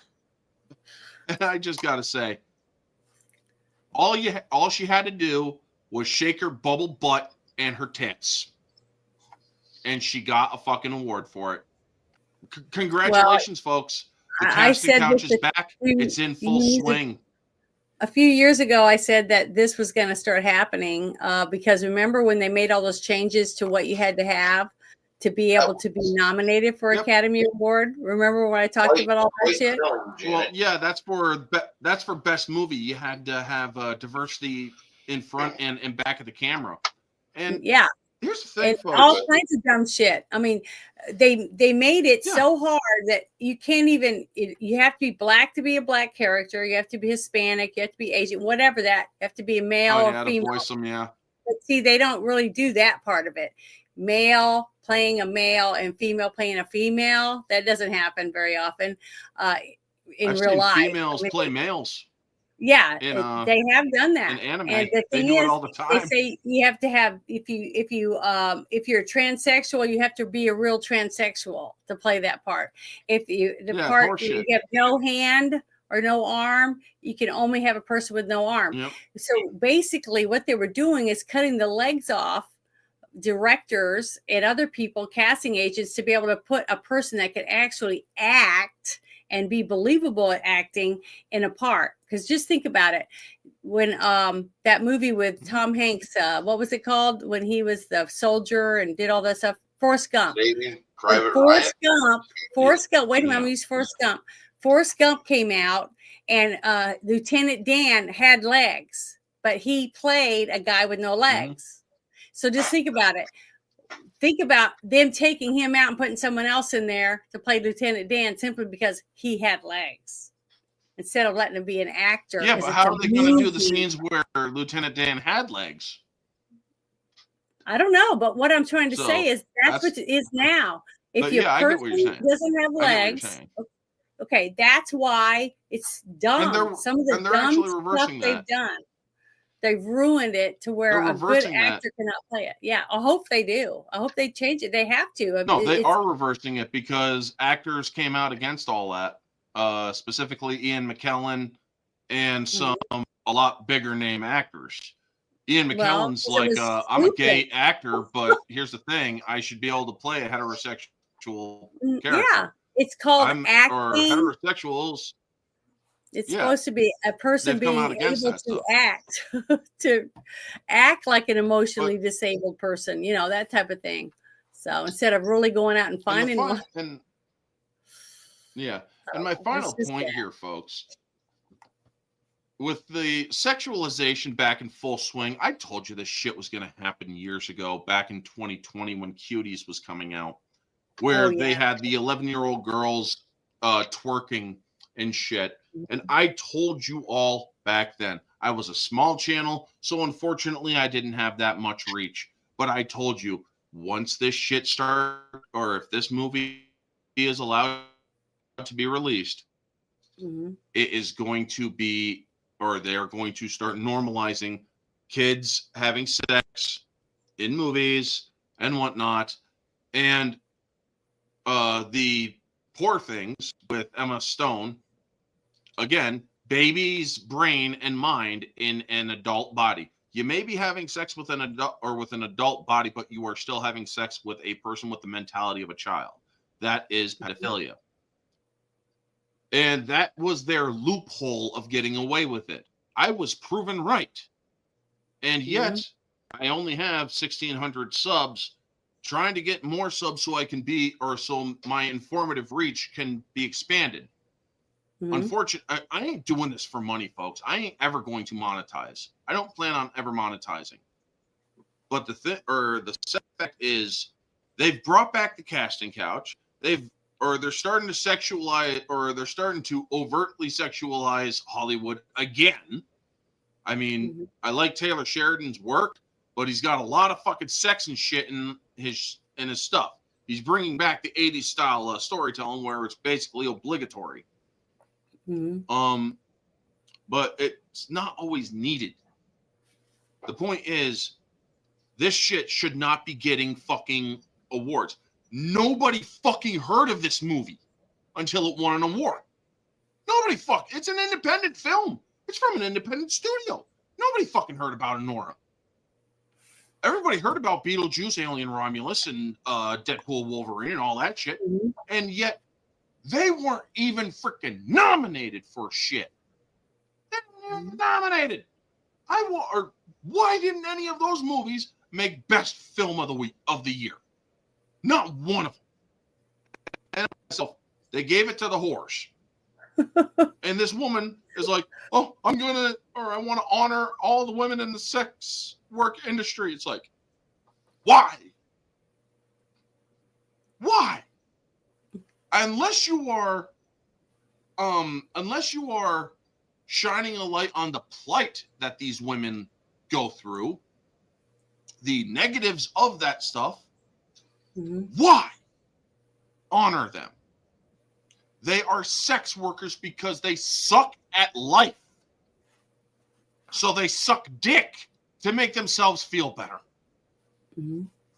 That's basically the whole point of sex work. Well, most of the prostitute stories I've seen were they were either alcoholics or drug addicted or had other problems like that, and that's why they did it. But they were cheap too. They were like $50, things like that. They weren't some of the ones like in Las Vegas. You can get a girl for $500 an hour, but she's got to look like a 10. And not only.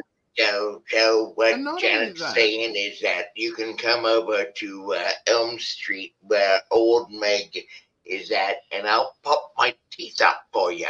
And for $17.86, which is the price of a 40-ounce bomb of Arrogant Bastard Ale, I'll give you a gummy you'll never forget. Come give Grandma kisses. 1786, boys. And as the final point, and the final point, folks, the Oscars and awards don't mean shit anymore. How unfortunately not everybody's picked up on that. They're no longer relevant. Their ratings suck. They're declining each year again. But unfortunately, having these awards in Hollywood, because it's a circle jerk, means they get a little bit more notoriety and influence. And people will look, or the naive will look up to them. What is that saying about this? It's saying we need to look up to the whores. No, you need to fucking put down the fucking sex shit. Get up and do more productive shit than that. That's what I'm saying. But it just pisses me off.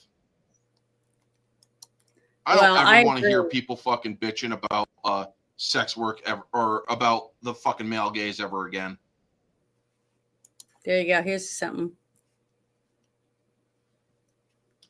This conversation is what I meant when I tweeted Orange Hat and the image of those completely developmentally disabled kids dressed in the pride parade. Yeah. Good to see you, Hater Source. That those movies will create the expectation in real life. Yeah. It's disgusting. It is. It's very sad. It's really sad. But since you brought up the Hollywood stuff, this is a good time to bring up this. Let's see, where is it? Oh, come on. Is it this one? Yeah, here it is. Okay. So we can do this whole thing that the new update of the stuff that's going on with Gene Hackman. And I'm going to play this news thing. This investigation started on February 26th with the discovery of Mr. Hackman and Miss Arakawa and their dog at the residence. I just want to do a short recap and then touch on some new information. As we know, both individuals tested negative for carbon monoxide. City Fire conducted tests and deemed scene safe for deputies to conduct their investigation. The preliminary pacemaker interrogation results were released last week, and I'll let Dr. Giral touch more specifically on those results. The gas company New Mexico, they also did an analysis of the residence, and they found one minor leak in a single burner on the kitchen stove, which was 0.33% of room air, which was pretty minute and insignificant. Since that time, Xena, the deceased dog, has been taken for necropsy at the Veterinary Diagnostic Services, and we'll be awaiting those results. Let's speak a little bit in reference to the timeline for Betsy Arakawa. We know from our investigation that on February 9th, 2025, she picked up Xena from Gruta Veterinary Hospital. There was a procedure that was done with the dog, which may explain why the dog was in a crate at the residence. Let's move on to February 11th, 2025. Mrs. Arakawa had an email conversation with her massage therapist at about 11:21 a.m. Moving on into the afternoon, Ms. Arakawa was at the Sprouts Farmers Market between 3:30 and 4:15 p.m. Ms. Arakawa was seen on surveillance video at the CVS pharmacy in Santa Fe from 4:12 to 4:20 p.m. She then stopped at a local pet food store at about 4:54 p.m. Her car was seen on surveillance, and the remote control clicker that is assigned to her and her vehicle was used to enter the subdivision to gain access to the gated community at 5:15 p.m. Numerous emails were unopened on her computer on February 11th. There was no additional outgoing communication from her or known activity after February 11th, 2025. The cell phone information and the cell phone data is pending.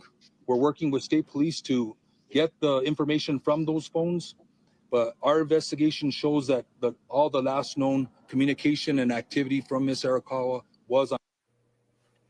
Oops. Okay. Well, basically, that was the new information that I wanted to share because we'd already talked about the other stuff with the case. But the thing is that that's sad. The whole thing is that basically he wandered around after she died, and then he died of, I guess, a heart attack or whatever. And the dog died because it was trapped in a little case with no one to feed or water it. So the whole thing is a tragedy, and it's sad to happen. But the fact that he was 95 years old and he most likely had dementia and stuff and just wandered around the house, not knowing where she was or basically what was going on. It's sad. The whole thing is very tragic. But this police department is doing a very good job at trying to make sure they get the facts out for everyone. So I just wanted to update people on that because we had that other show. I had that one show on Thursday all about him when he died, and paying respect to him as a movie producer and making movies and being an actor and all that stuff. So I just wanted to update everybody on that. I got some thoughts on the. Go ahead. I don't think he had dementia. What I think he had was he was unable to, or I do know that he was starting to decline, but not mentally. He was just not able to take care of himself completely. So when you have somebody who is usually preparing your food and whatnot, and they're dead, and he's unable to prepare his food and whatnot, his body was shutting down because he was starving. Because he couldn't eat, he couldn't take care of himself. So I don't think it was so much dementia that he was walking around unable to do anything. It's just he was unable to do it, not because he had dementia or Alzheimer's or anything like that. It's just he's a 95-year-old man who is too weak to do most of the stuff himself.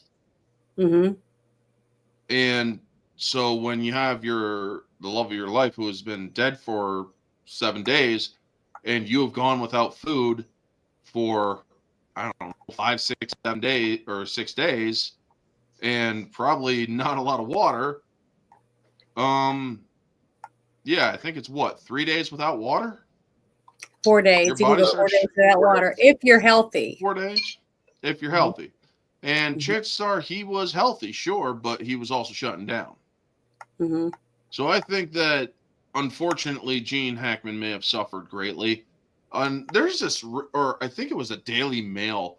Shame on the fucking Daily Mail or they had some article that basically painted his wife out to be this horribly abusive woman, changing his diet and all this shit, and how it's making it really bad for him. And I'm like, what the fuck is wrong with you? Do you have proof to establish that what this woman did was from malice? No, I'm sorry, but when a person is older, they do change their diets to more, or to try to build up their energy or to keep their energy reserves higher. They're not going to eat the stuff. You have to raise your slows them down. Protein levels have to go up because you're eating less. Okay, because naturally you start to eat less food. Okay, so you need higher protein levels in your food to keep you to have energy and stuff as much as you need to get around and stuff for your muscles and things like that. So and a lot of elderly people get kidney infections and liver infections stuff a lot because they don't drink enough water anymore. Because they forget to drink it. That's what I'm talking about. I'm not saying he had Alzheimer's. I'm saying he had a little bit of dementia, which happens with age. And you forget to eat, enough. You forget to drink enough water. That's why it's important to have someone there to help you and assist you to make sure you're getting enough to eat and drink every day. Because I know some older people that had so many problems because all they drank was soda pop because they had nobody to tell them to drink milk or water or juice. They only drank soda because that's all they was easy open it and drink it. And then you have other people that do drink nothing but coffee, and So firstly, yeah. Sorry. It's okay. But I mean, I'm just saying it's for real, like when you're taking care of your mom or your dad, you want to make sure they eat right. You want to make sure they're having some fruits and vegetables and some meat, different kinds of meat, plenty of water and milk or juice or whatever, and not let them just drink soda pop, things like that. So that's the sad thing about when you get older, you forget to eat and you forget to take a bath or brush your teeth or anything. You start forgetting about things because you're old. And it's going to happen to all of us. I hate to say it. We're all going to get old and we're going to start getting, signs of dementia and things like that. And it is sad. But the thing is, I'm thankful that they have a really good police department that's getting the facts out for people. So all these horrible stories, like you said, about her being abusive to him and all that, because you can just listen to what he said. She went to the pharmacy. She took care of her dog. She was doing everything she could. and she was what 62, so she wasn't real old. But the thing She is was like that 63 or 64, yeah. yeah, so she was trying to take care of her pet, but she didn't realize she was so sick. That she was going to die from something, and it's sad. It just because she died, her dog and her husband ended up passing away because she wasn't there to take care of him anymore, and that's really sad. But I'm glad that I wanted you guys to see that because I just wanted to update everybody because we had talked about this before. So the next thing I had. Hardwick Benthill. Oh. Basically said he had advanced Alzheimer's, also Yeah, heart disease. Yeah, because he had a pacemaker. Yeah, he had a pacemaker, Yeah, and he had a pacemaker. that's how they know when he died. When he died, yeah. Yeah, it's because of that. But I had this article on here because you saw a small part of what he said when he did the that thing with the Jesse. But here's the this is this guy that came out after he was in the Doge meeting. So I wanted to play this for everybody. Elon Musk's message in there. What did he talk to you guys about? What was sort of the main message? Well, we talked about specifics of areas that I don't want to discuss the specific parts of it, but it's very encouraging of the things that he's disclosing and where he's headed with this, because they haven't even really cracked the nut. You've got education in the Pentagon that are out there, and you know what time this thing started? Is there any sort of conversation or pushback, from folks who are they're going to push back because you've got congressmen on both sides of the aisle that if they follow that paper trail, it's going to come back to them. You got their wife and or girlfriend that works for some agency, quasi-agency or some business. And I'll probably get primary for saying that, but that's the truth, and we all know it. And this town's crooked as a dog's legs. Somebody's going to straighten it out. Looks like it's going to be Elon Musk. Did he give you guys his phone number like he did for the senators? You like that smart dude. And what about using the rescission? I tell you, dude, you're going to say, who you call Elon? I'm not going to call Elon. Did he give you the number? Oh, yeah. No, did he? No, I'm going on to question. What do you think about using the rescission package process, rescissions, to codify some of this? I think that's a avenue to take. I would like to do every dadgum one on there, but we don't have the guts to do it. So you think it'll really happen? I think it will eventually. I think America's going to demand it after that show the Democrats put on last night. And so how do you get in touch with Mr. Musk if lawmakers do have any concerns about him? On the phone. Send up the bat signal. Did he say anything to some like the concerns needs to slow down? No, I mean, I encourage him to go as fast as possible because we're going to lose our guts. 100, 150 days, this bunch is going to. Oh man, that's cutting into my. Anything about the recent VA cuts come up?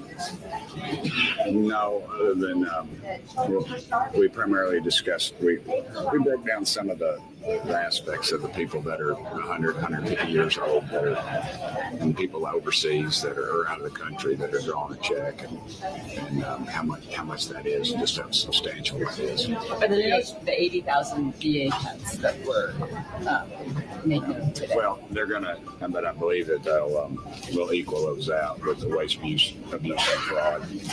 And when people start going back to work, I think that's going to take care of some of that. And the ones that choose not to, but it'll come off that side of the ledger. Thank you. Any talking about cop five? You're doing something different. I've curled my hair. Thank you. I got girls. I noticed that stuff. And I found out who Lily Pulitzer was pretty quick. Okay, well that's enough of it. Well, basically, I just wanted you to see that after the meeting, all the dumb ass questions that some of these reporters ask, they just ask stupid shit that has nothing to do with actually getting facts out to the people. And that's why I think it's so important that you go out and you try to find the best information you can find. And if it's on X or if it's on Facebook or wherever it is, if you feel like you're getting good information there, keep going back there and getting it, because you can't get it from the mainstream media that does that kind of shit. That is crap. But the thing is, he was impressed. This this guy was impressed with Elon, saying how he found out about all this checks going to these people that were not alive.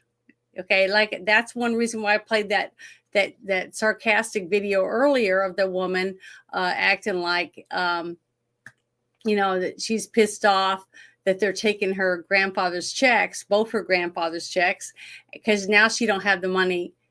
She's not getting the money anymore. And that's what I want to see unfold with this, when they do find out that these people are getting checks mailed out to people that are 100 years old, 180 years old and shit like that. Who's cashing those checks? Because a person getting a check and cashing it when it doesn't have their name on it and it's not theirs, that's stealing. Isn't that a federal crime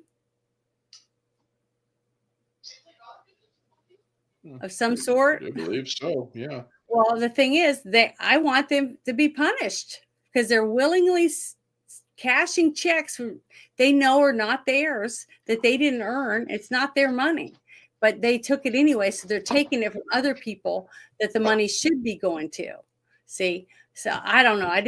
I want to see this kind of stuff come to fruition where these people are punished too. Do what? How many billions of dollars were cashed that were done? Was cashed by people? Shit tons. I don't know the exact numbers. We have to go to the Doge X website. They have it. They post it all the time on X. You just go to the Doge. I follow them, so I'm able to go and check on it every so often. But it's tons of stuff. It's just shocking. I mean, I wouldn't even thought about that a check would be going to somebody that was 189 years old and that was being cashed. And there's millions of them. Millions and millions of dollars are being going out to all these people a year. These dead people. Okay. But somebody's cashing their checks. So, it's just nice to see somebody looking into this, and that these people are wanting to find the answers of who's cashing these checks. And because that's just bullshit. I don't know. It's just terrible. But here's the other thing with Speaker Johnson that I told you I had earlier that I would like for everybody to see because it's, I think it's this one. Is this the one? Hold on, make sure it's the right one. No, that's not the right one. This is it. Here we go. All right.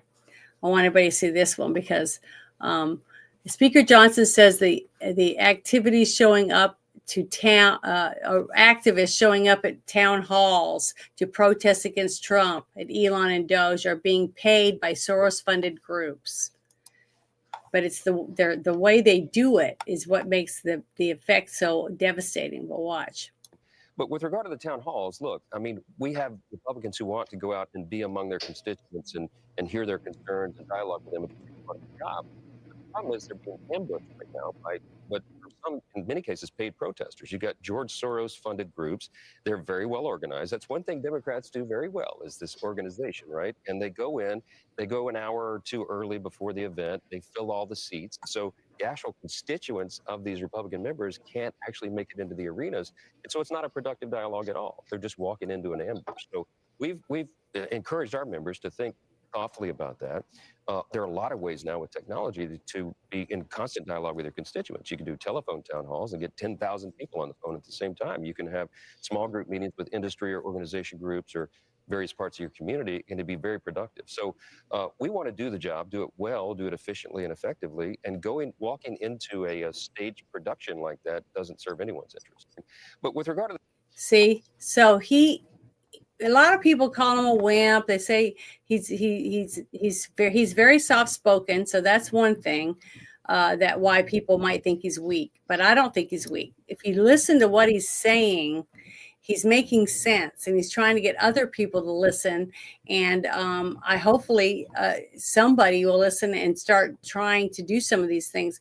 Because if you know this is happening, what can you do differently to keep them from being able to take over it? You see, if Soros is paying them to show up and to disrupt these things, then don't make it to where they can show up. You see what I mean? make it to where it's ticket only or something where, I don't know. There's just got to be other ways to put a cork in it. You know what I mean? To stop these people from being able to get away with doing some of this crap, because that's bullshit, to be able to go in and fill up the arena or the room so where no one else can get in there. They'd have to stand up in the hallway or whatever. So, I just think it's terrible. But it's nice to see him trying to explain to people why these certain things are happening and who's funding it, So I think that's good. So he does have a few good things to say, but it's just getting people to actually listen to him because he's so soft-spoken. A lot of people don't. He's not charismatic, like Trump or a few other these people. So it makes it tough on him. But here's another thing that I thought was really good. Let's see. Is this it? Yeah, I think this is. How much more we got? This is my last one that I had. Right. But I thought this was another one that was important because this is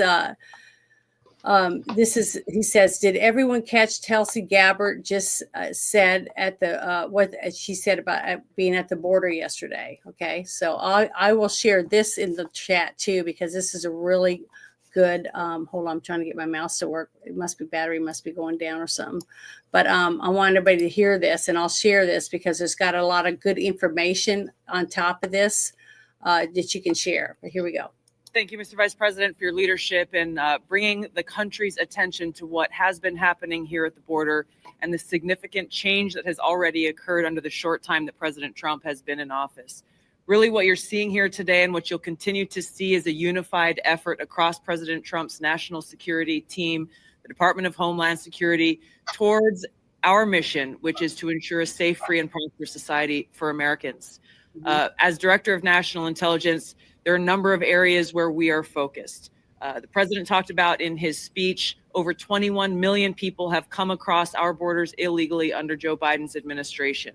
There are many of them that we don't know who they are. They have not been vetted. We don't know where they are.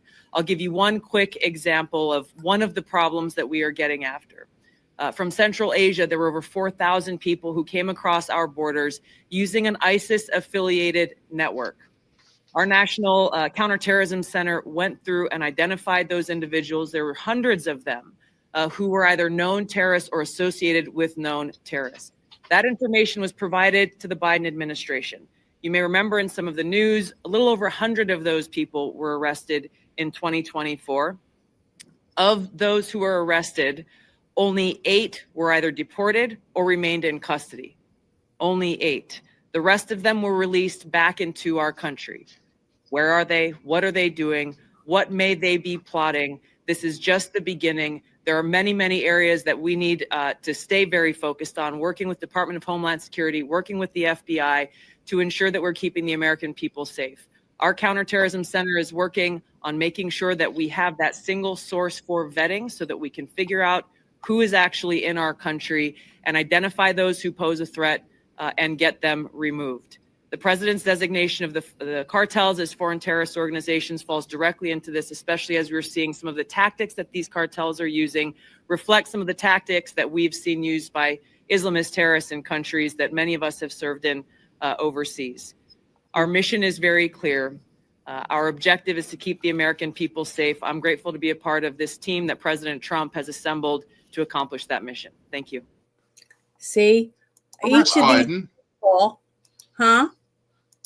Arrest Biden for willful collusion with terrorism and aiding and abetting terrorism. But more of that stuff's coming out too, if you've been paying attention, trying to show that almost all those things signed in the last 2 years of his presidency was just that special stamp or that pen that just signs the same signature over and over again, right? So basically, he didn't know what he was signing. Okay. And some of the documents that day one. I know, but some of the documents that were autographed or signed by him weren't. Okay. They could tell that they just used that whatever pin it is that makes it the same signature over and over again. So anybody could have signed it. So that's what I'm saying. No. This is opening the door for them to actually be able to investigate and find out who signed all these documents, who's the ones that did all these things. That's why people got to realize that it's going to take time to go through all this, because there's so much corruption. I mean, it's so much. Every time I turn around, I'm like, oh my God, more. And I knew it was bad, but just like Pam Bondi said, I knew it was bad, but I didn't realize how bad, how much corruption there was in every crook and cranny. What she just said. Yeah. What she just said is evidence enough to actually arrest Joe Biden.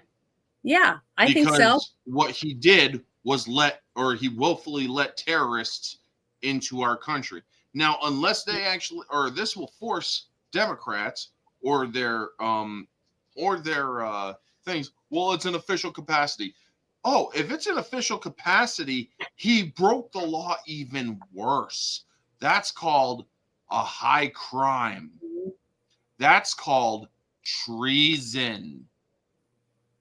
And if you're going to try to say diminished capacity, then you just gave everybody all the reason they need to null and void his entire presidential campaign or administration.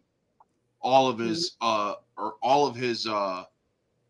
EOs, executive orders, yeah, all of everything. That. Void. I think they should be done, but it has to be done legally. See, that's why it you takes could so do long. it legally right now. All it takes is fucking somebody to say, "Look, pick up Joe Biden on fucking terrorist charges right now." Because her and our VP went to the border, and they're investigating all this stuff. See, they're collecting all this evidence. So I can't wait to see what they do with all of it. But the thing is, it's only been 50 days with this new administration, and look how much corruption they've already untangled and have evidence of it. See, they're getting more and more evidence together. It's shocking. But yeah, it's gonna be big when they start having the trials. It's gonna be overwhelming, and it's gonna be a lot of people gonna go to jail. And I think that's one reason why you saw how the reactions earlier when you had what was it? All the Democrats running basically to their offices afterward, because they all know it's over. They all know that the wallet's closing and that a lot of them are going to go to jail because of things that they've done. And that's what they're afraid of. So they're either going to cut a deal and start begging for help, or they're going to leave the country, or they're just going to disappear. I mean, I don't know what's going to happen to them, but I'm telling you, yeah, follow the money, like Nerdy Orc said. That's how you're going to capture most of these people. And that's a fact. But okay, that's all the stuff that I pulled up. That was 10 different things, which was quite a bit. We talked a lot. It's been over 2 hours. So what's coming up with your channel, Orange Hat? Well, tomorrow I'm going to be on a podcast. I can't remember the name of the podcast, so I do apologize for that, folks. Matt Cat is one of them. It's a brother and sister podcast, I believe. That they do all sorts of, I think it's a drunken podcast or something like that. So that's going to be like 8:30, 9:30 tomorrow night. Sunday night is going to be the weekly recap, where me and Ambassador are going to, and possibly Novus Renaissance, are going to be discussing a couple of topics, as well as the animated or CG animated movie Beowulf. 2009. Yeah, that one. Okay. Yep. And we're also, or then Tuesday, I'm continuing theme streams, March Madness, not the sports version, but the movie character madness version. Last week I did Clyde Shelton from, or the madness of Clyde Shelton from Law Abiding Citizen. And this week I'm doing the madness of Frank Castle from 2004's Punisher. So stay tuned for that. Tuesday, 1 p.m. Eastern. And later this month, folks, the singles are going to be Tuesday nights at 9 p.m. due to the fact that, or 8 p.m. rather, due to the fact that I cannot do them on Thursday nights for this month due to real life happening. So 1s and 2s with Mara are still on the same times. 8 p.m. on her channel, Jade Shadow, On Wednesdays, we're going to be talking Shrek 1 and 2 for the 1s and 2s. For the singles, it's going to be Over the Hedge and what was the other one? Ah, crap, I blanked it. But Green Theme. Oh, right, Ferngully. Oh. Oh, that's So, another yeah. good one. I love Ferngully. Yep, and so we're going to be discussing those for the singles. The first one is going to be, or we're going to be discussing, I believe, Over the Hedge first. So stay tuned for those. Going to be great. Tuesday night, 8 p.m. on X exclusively. My apologies to the bar room. Usually I'm with them at 8 p.m. on Tuesdays. Unfortunately, the cross scheduling happens, and they're cool with it. They'll still do their stuff. But yeah, I'm also going to be on the bar room next week for the bar room podcast for that one. But the last 2 weeks of March, it's going to be my own stream. And I'm still trying to get to 2,000 subs, so any help there is appreciated. Liking my stuff and whatnot also helps get my my algorithm going. I do have a video out that's not getting a lot of love right now due to the algorithm. It's about Rachel Zegler kind of being held back and Disney kind of canceling the UK premiere because they're afraid of Rachel Zegler opening her mouth and fucking shit up. So yeah, give that a watch, and thank you very much for having me on, Janet. And Hey, to all Orange who Hat, watch I just want to compare notes real quick. We did a review 2 weeks ago for Scanners, and on my channel we got like 64 views. After 2 weeks, what's a review or what's a reaction for you? What's it usually net you, numbers wise? After 2 weeks on a stream on YouTube. On YouTube live stream, well, I could check my thingy right now. Content live videos. After 2 weeks, let's see here. Orange Hat Uncensored. No. All right, it's basically been 2 weeks. I have 47 views on one that's basically 2 weeks old this upcoming Tuesday. Okay. So, yeah, So 40 to 47. we're not doing too bad, Yeah. being that we're a small Depends channel. on really what people Well, want to see that's about just me. YouTube, okay? But like, I might have 100 and something or more people on X watching. Yeah, on X, So- but X. That's what I'm saying. I don't have the same amount of like things I can look at on X. Like, how long did they stay plugged in, or did they walk away from their PC? What's their age, sex, location? You'd have to go. You'd have to go to the all it really analytics, does- I think. Yeah. When it comes to X, merely just going on or just scrolling by it gives you a view. Yeah, and they never take the view off once it's on there. Nope, they don't. Hmm. So it's misleading. Yeah. Yeah, it can be, but most of the people that watch some of my stuff, they comment. You know, they talk and like it and Yeah. say different things in there. So I know It there's is some great. real people watching it. So, but what I'm saying is, it's not just the few from Rumble too. We get Rumble and YouTube. So. But yeah. But Anybody what else do you want got to end going it? on, Bruce? Yeah, Bruce, what do you got going on this weekend? Tomorrow, the players make their way to a little backwater community on the edge of the Stoneheart Mountains, searching for a succubus. And boy, do we have a game for them set up. If we live. And then Sunday?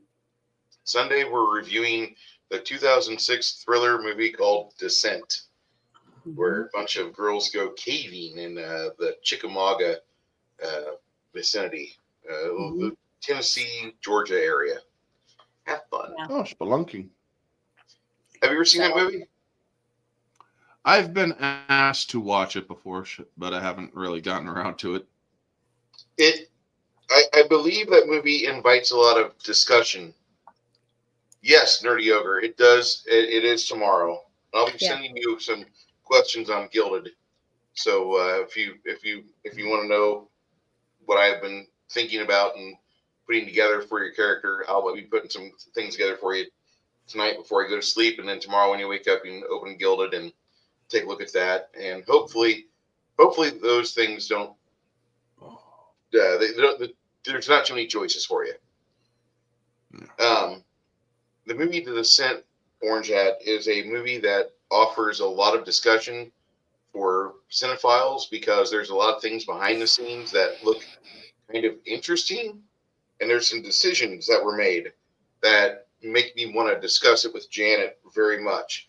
I don't believe Bear's going to be with us because he just doesn't like the movie that much, and that's okay. Yeah, I've seen it, but I've only seen it one time, and that was, I guess, when it came out. So I can't wait to see it again. I caught a little bit of your stream with Bear on Wednesday. How'd you like the OSC game he ran? I thought it was fun. We laughed a lot about how it happened, but I kept saying, okay, what was really funny about the whole thing was, okay, we just did the movie Willow, right? And I dressed up as Queen Badmorda. Well, they kept calling me Willow instead of Whisper. So when they said Willow, and then I would say, instead of saying goblins, I was saying troll, because trolls were in the movie Willow, right?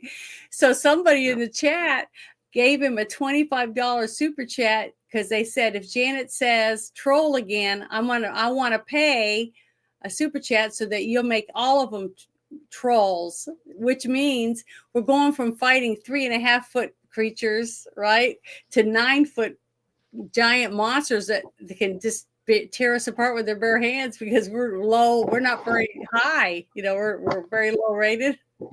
So I thought that was funny because I was trying hard not to say troll, but then he called me Willow, and then the next time they brought up about what we were doing, I said, oh, there's a troll, a goblin, but I already said it. So it was just funny. So little things like that was funny, I thought.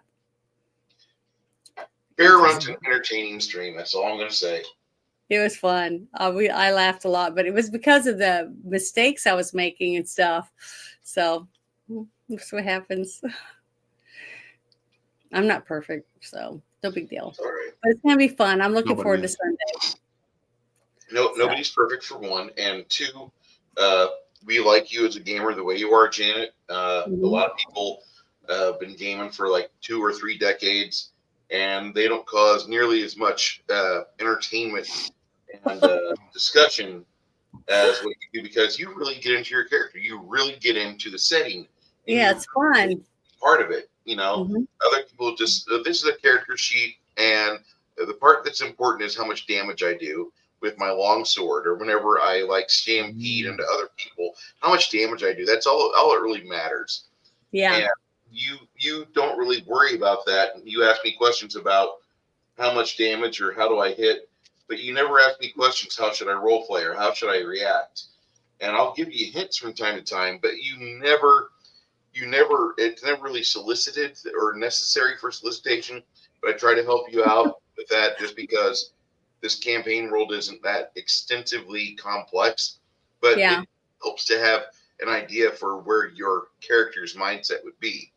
Nerdy Ogre, he's a lot like you in that aspect for gaming, because he's used to games where the character role play is much more important than how much damage can you do to something. And so it's fun to play with him and you in the same group, because while he likes to go at it from the same perspective, his character that he plays is actually a brawler and a half. He's a very deadly opponent. He's a barbarian. But you're kind of like the person that smooths things over, and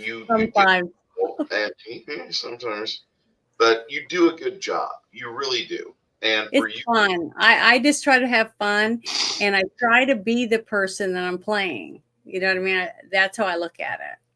So she's method. I love it. I absolutely love it. But it is fun. I don't get a chance to do the RP as much as I want to. The group we have tomorrow, Orange Hat, is I'm very happy with that group. It's very would like to have Flady come back, but I got to have his life balance out. And right now, with all the shit going on in that federal government, I don't know if that's going to happen.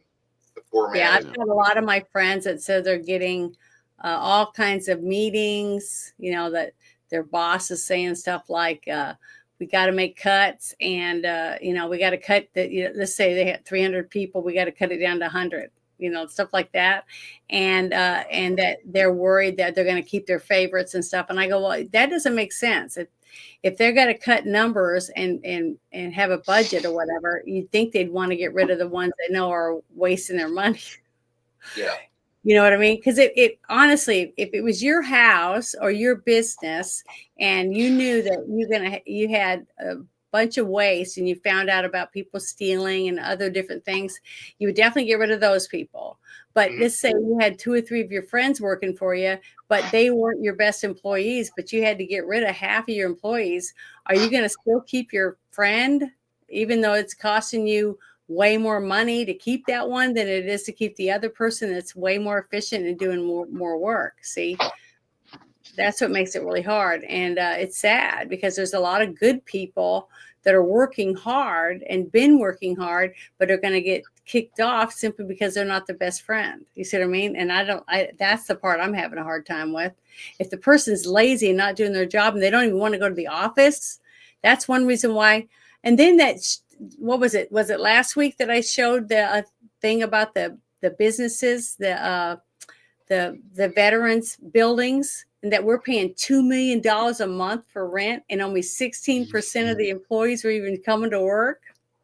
Stuff like that. That's what they're trying to do. They're trying to cut out all that wasteful spending because we're not realizing they're paying. Whoever owns that building is charging $2 million a month.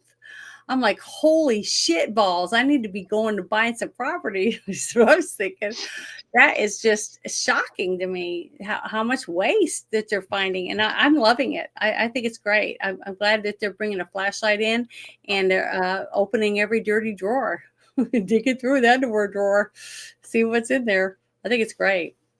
But I just want to say thanks, guys. I really appreciate you hanging out with me tonight. It was a lot of fun. And but I enjoy doing this so much. I just love getting this stuff out there. I just think it's important. It makes me feel like I've done something for my country, basically, to try to, even if I only help 2 people see something that they didn't know anything about, but now that they understand it, they can go look for it. You know what I mean? So I don't know if that's just what I get out of it. So, but I want to say thank you so much, you guys, and you guys have a wonderful night, and everybody have a wonderful weekend. Good night, everyone.